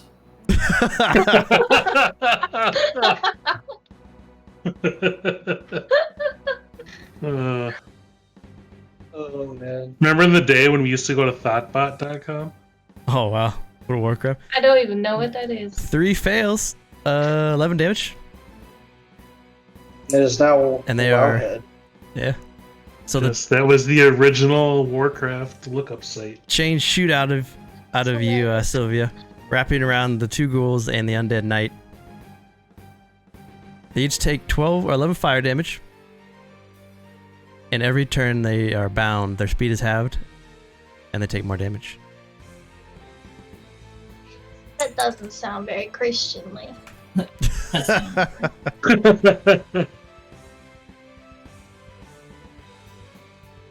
Do you want me to roll every time, or are you just going to use the 11 every time? That's up to you. 11 sounds. 11 sounds fine, but I'll roll it. As I roll another 11. Nice. And then he's going to charisma save and fails.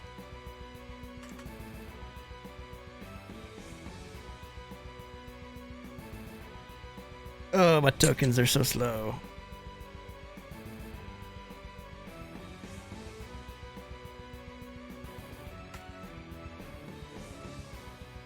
The captain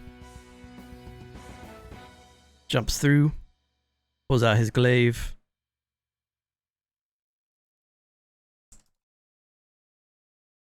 And he's attacking Lucan. That's very rude.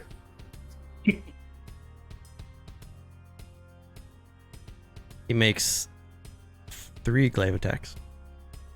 Ooh. Yikes. Maybe I should have waited each out. Oh, damn. Oh, 10, 10, 21. Yeah, the glaive last one hits. 8 It slash. almost looks like Captain Thanos. Do you want the ghoul to take 11?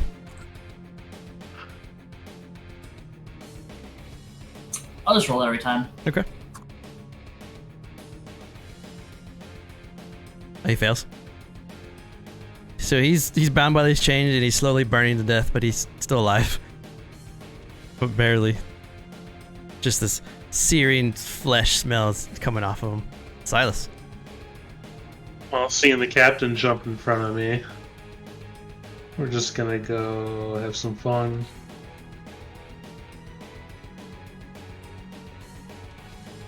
All 3 hit. 24, Yeah. 34. So he is elected to be more damage than armor, allowing you to slice him up with them 18s. For 34. That's it. Ghoul's still bound. Still alive, but burning.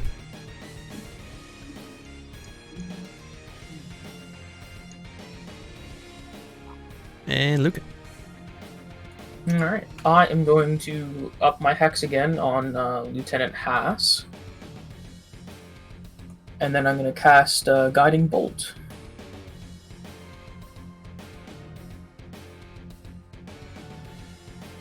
With advantage. Right, 21 hits.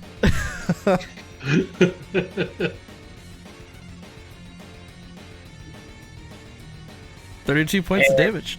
Now the next person to attack him has advantage. Until my turn again.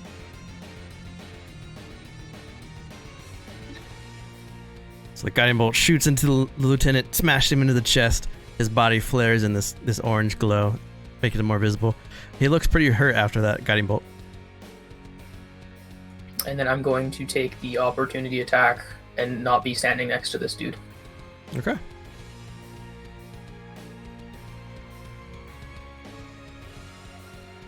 So with his swing... Oh! That's all I got to blow on the other one. That could have been really bad. Yeah. That's fine. Where am I going? I got spells for days, man. Not actually, I just used my last one. So, Be nice to me. he catches you with the glaive as you run away.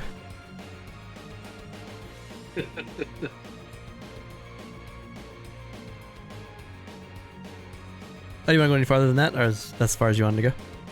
No, just there, that's fine. Okay.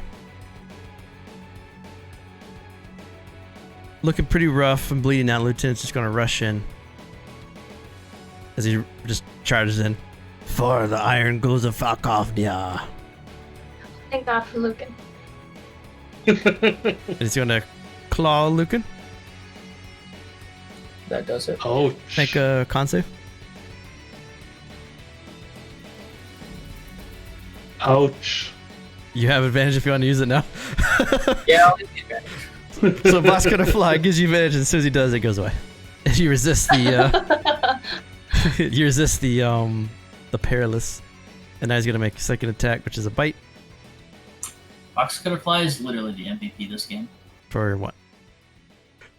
Just throwing out them bits, man. Damn.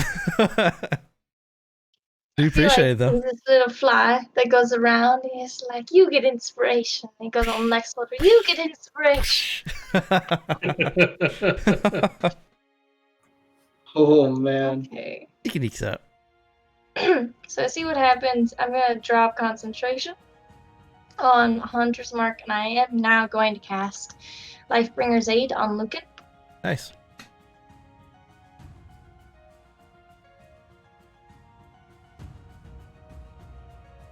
Did you say your your aid is like a glints of like green, and you have like little acorns going around it? Is Yes. that what it was? Yeah. Yes. So you're surrounded by little acorns, Lucan, but you feel protected. Yep.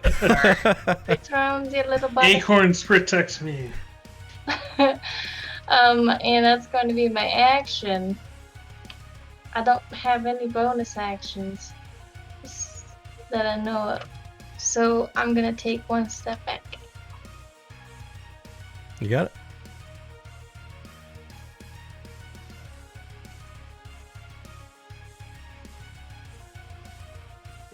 Yep. You can do it. Roll 20. The fanatic. This is the moonfire. Was it a con save? Yep. 10. 22 damage. Failed. 22. So he's like he's like chanting and chanting and chanting. He's burning and chanting. As he goes to unleash his final chant, the moonbeam flares and his body just crispifies and it kills him. And now you see the blue ruins starting to slowly fade. Yeah, Yuska's up. Alright, I will pop my head around the corner. Do I see the cultist anymore? No, he's gone. Seeing that, I will move my moonbeam right in front of Silas. Ooh. So I can select them So all. I'll use my action to pull the moonbeam back. This is just so I can get them all at once, so I can do this. 16, 21, 16.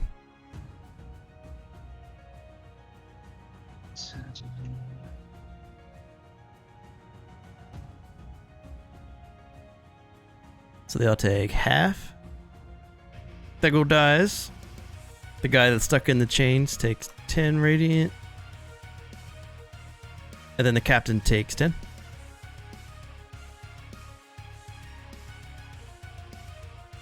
Yeah, I can just move it there. That's the max range. Cool. Moonbeam, sweet. Let's see. That was my action. Bonus action.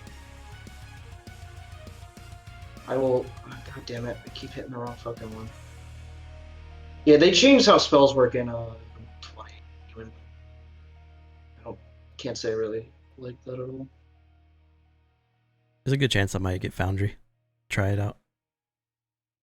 I will Interested pass in that. that. I'll pass a healing word to Lucan. Lucan heals for 5.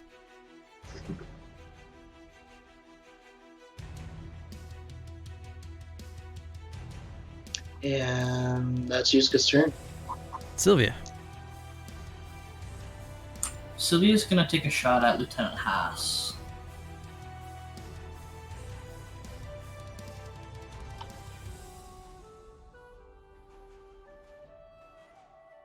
Ah, nice.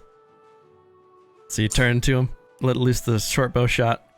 Lucan goes over your shoulder, hitting Lieutenant Haas in the neck, and he kills him. That's the end of my turn. Let's see if this guy can move yet. Oh, this guy's getting absolutely So just destroyed. Yeah, so he can't move. And he's gonna get the. Yeah, I'm just gonna kill him. The captain's gonna take the damage, and then he's gonna sidestep there. So that's a con again. Oh no, little one's favor's burning out. That's a fail.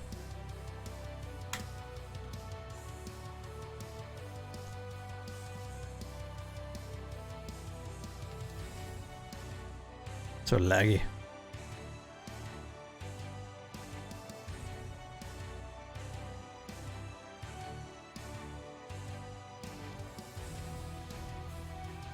Let's see who is on his radar. Oh no, it's Lucan. Do I get an attack of opportunity dude from him moving away from me? No, he's still in range of you. Oh, okay. Glaive. Glaive. Glaive. Yeah, those all hit me. He's like super dead. So the second one. So Lucan Knocks takes 10, then heals for 5. And then he takes Yeah, 29. second attack Yeah. brought me to 0. So I got hit from the third, so I have 2. Concentration is plus what? So you're It's gonna just have. a D10? Well, he took 15, 29, Oh, you gotta 39. get higher than It's, 30, 10. it's half of 39. 1d4 plus, what's your modifier? Oh no, I rolled it already. It's 5.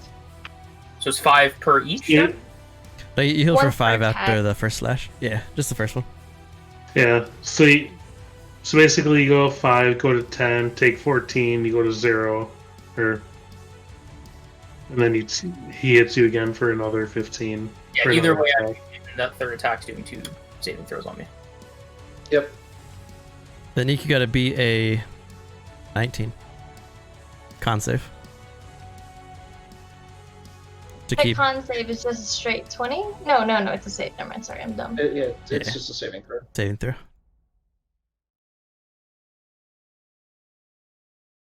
So from the damage, you lose concentration on the protection around Lucan, Acorn's fault. and Silas is up. Alright, well, seeing that. Ugh. The first one hits. The second 2 miss as he parries with his glaive, blocking the other 2 attacks. He takes 5. As he parries, he just hisses at you. There's nothing else I can do. This ghoul is still trapped. Let's fail. If you roll higher than 8. Oh. Oh, he's still alive. he just in there. I'm just gonna kill him. Oh no, Lucan! Roll advantage! Can I do advantage on saving throws? Death saving throws? If yeah, Wait, doesn't he have advantage? It doesn't show. I have- advantage. I have Proud Ambition, but I don't know if I'm allowed. I don't know if death saving throws can be advantaged. I'll give it. Is there a saving It throw? can be. Or a saving throw? Okay, yeah, that's a saving throw. Yeah, It's a you're good. death saving throw, so. Advantage with a death save. Yeah, he's got it. You're good. So 2 fail, 1 success. Still unconscious, but you're not out yet. Eek and eek. That's all you needed. You saw Lucan cough blood. I've already come this far with you. You can't go now. Cure wounds. At 2nd level.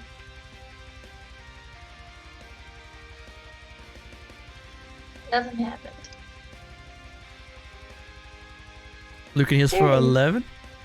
So you gotta get up close to him to touch him to cast it. He's gotta move in range of the captain if you want to do it.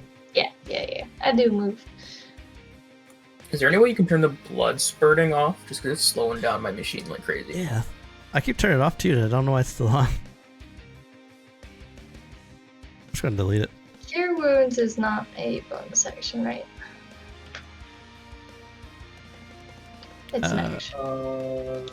I think it's an action. Healing word is the. Which one's the bonus action? I don't remember. Healing Healing words. word. Yeah, healing word's bonus action. Okay. For my bonus action, I'm gonna Alright. I deleted it Can twice I- now. Stay away, bloody. Sorry. For my bonus action, can I pretend to be frail? I mean, you can, but he's pretty smart. Well, I mean, no, performance would be an action. Okay. Okay, then I'll just spread one wing out and try to cover Lucas'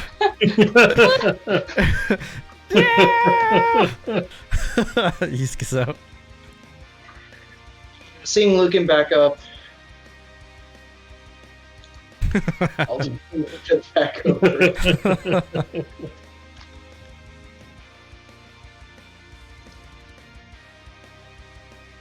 There's no escape. Ugh. Fail. 8 radiant from the moonbeam? Yeah. He takes the damage and he's standing there in the beam, just hissing and spinning with his glaive. To create Ursus. I will step a little closer and I will go to the right tab, cast it from the right place onto Lucan. Lucan heals Heal for 7. alert to 7. Sylvia. Can you use my bonus action to change to my sword? Okay. Then I'm gonna rush at him, and I'm gonna try and push him. Alright. I want to push him there. I appreciate the help, but I'm not that frail There. I'm no Eekany.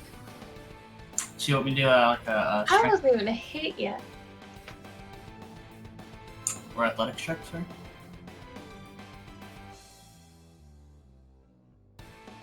Can't remember if you have to make the attack first or not. I think you just do I think athletics. the push person does, yeah, it's just always going to be the athletics, and the other person I think can choose between the two. I'm gonna use Oh. my advantage. He's good. I don't He's still gonna beat you. He's got a 16. still It doesn't matter. Oh, Yeah. he got 16. I didn't see Yeah. that. Okay, never mind. In that case, that's the end of my turn.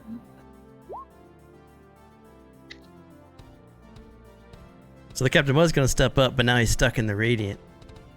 Shit. It's a fail. He burns But- again. Well, unfortunately, Roll the 1d4. if I sidestep out, Sylvia and Sidestep both gonna top attack me and do lots of damage.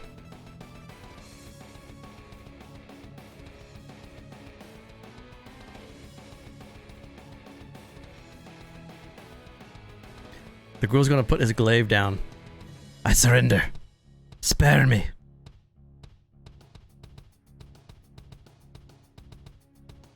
Why?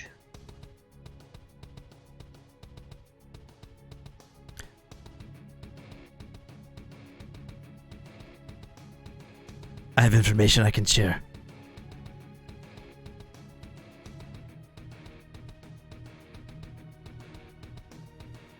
We were told he was an intelligent ghoul.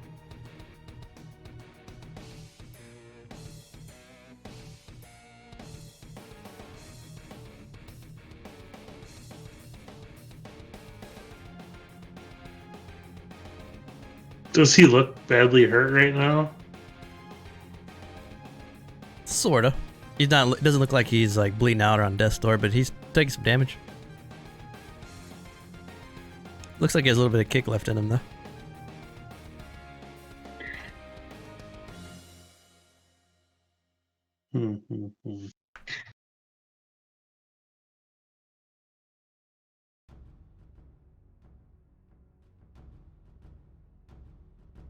So if I ask him, what is, well,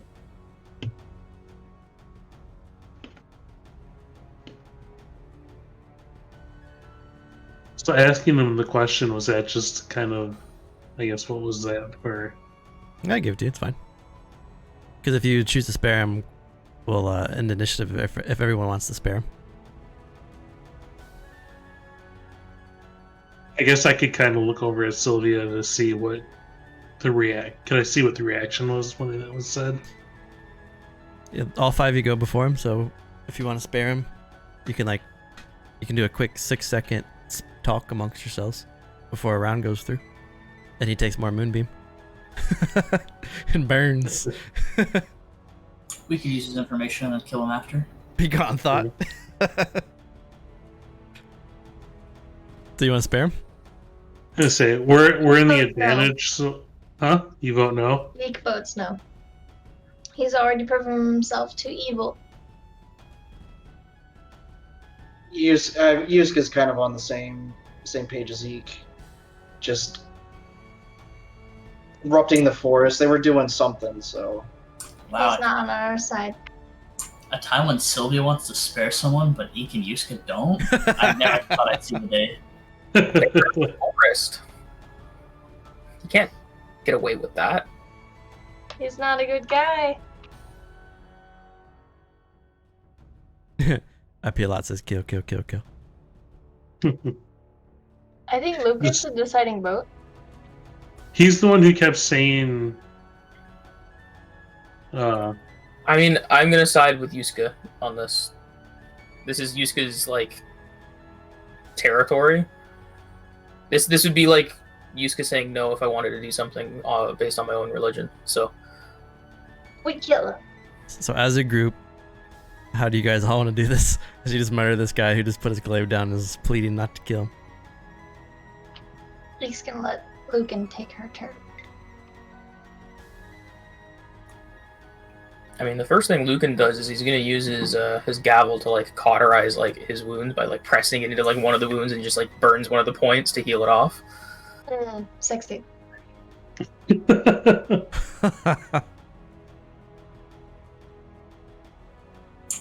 My 6 seconds of killing him, I would grab his collar and be like, "What are you doing here?"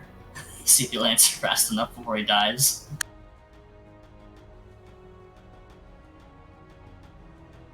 Anyone else want to add anything on his murder? Well, if I was going first and I asked why, and I said, could I say elaborate? Okay. If that's the question that Sylvia is asking, if he can respond before the moonbeam goes off, I might drop it based upon his answer.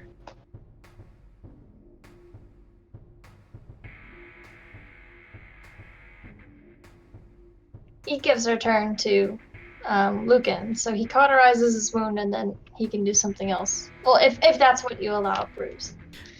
He says, "You must eat the tongue."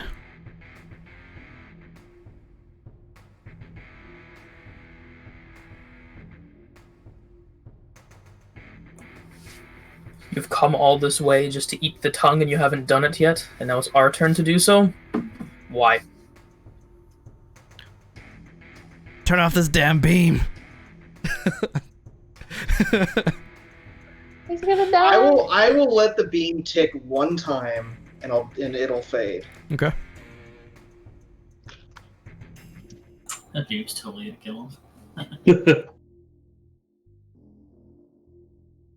20 damage. He's still alive, but he's barely alive. 20, Jesus. Doesn't he still get to roll to see if he takes half that? I let it hit him since he's giving himself up. So as you are all standing at guard, as Captain Tholius is kneeling in front of you with his glaive on the floor, you must eat the tongue to speak to the great ones.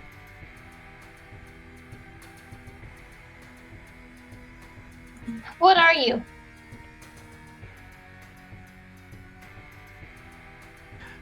I'm a high-ranking ghoul in the Falkovnian militia.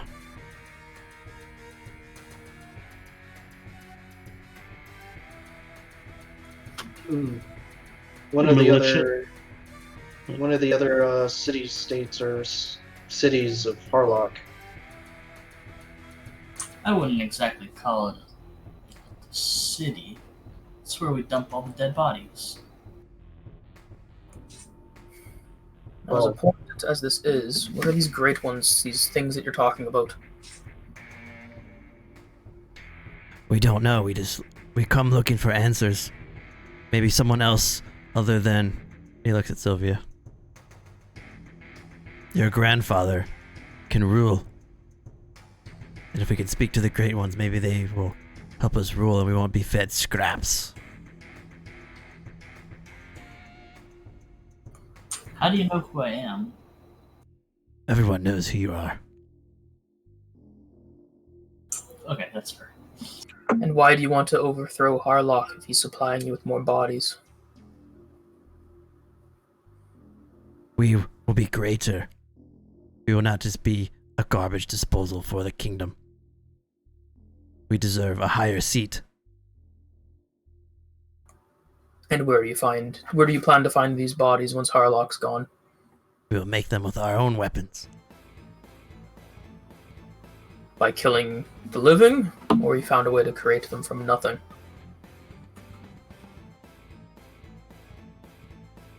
We will do what we must to survive, but...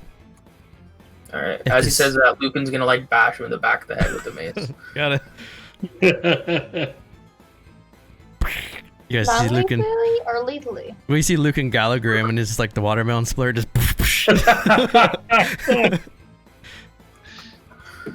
Both I and Razmir are getting tired of people using the humans.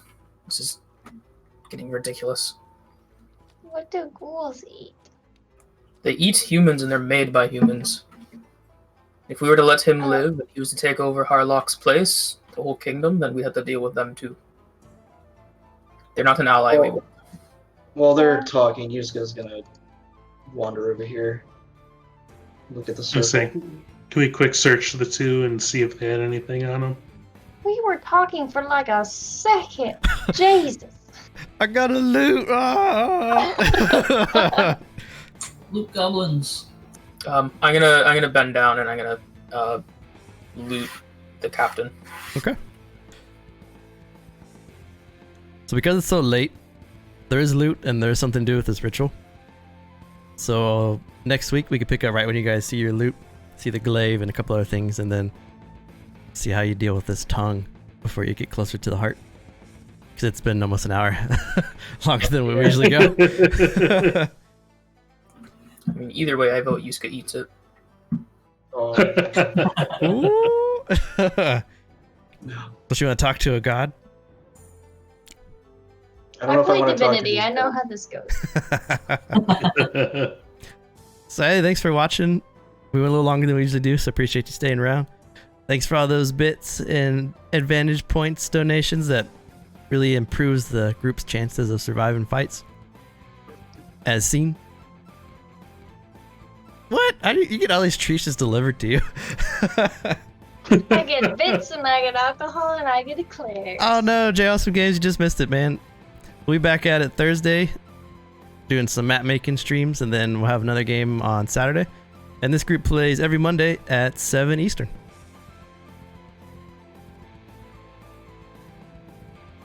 I'm kidding. I don't get the bits. You get the bits and I get the advantage. Oh, thanks for that last minute follow, Jay. Appreciate it. So we will see you all on Thursday. Have a good night. Later. Bye.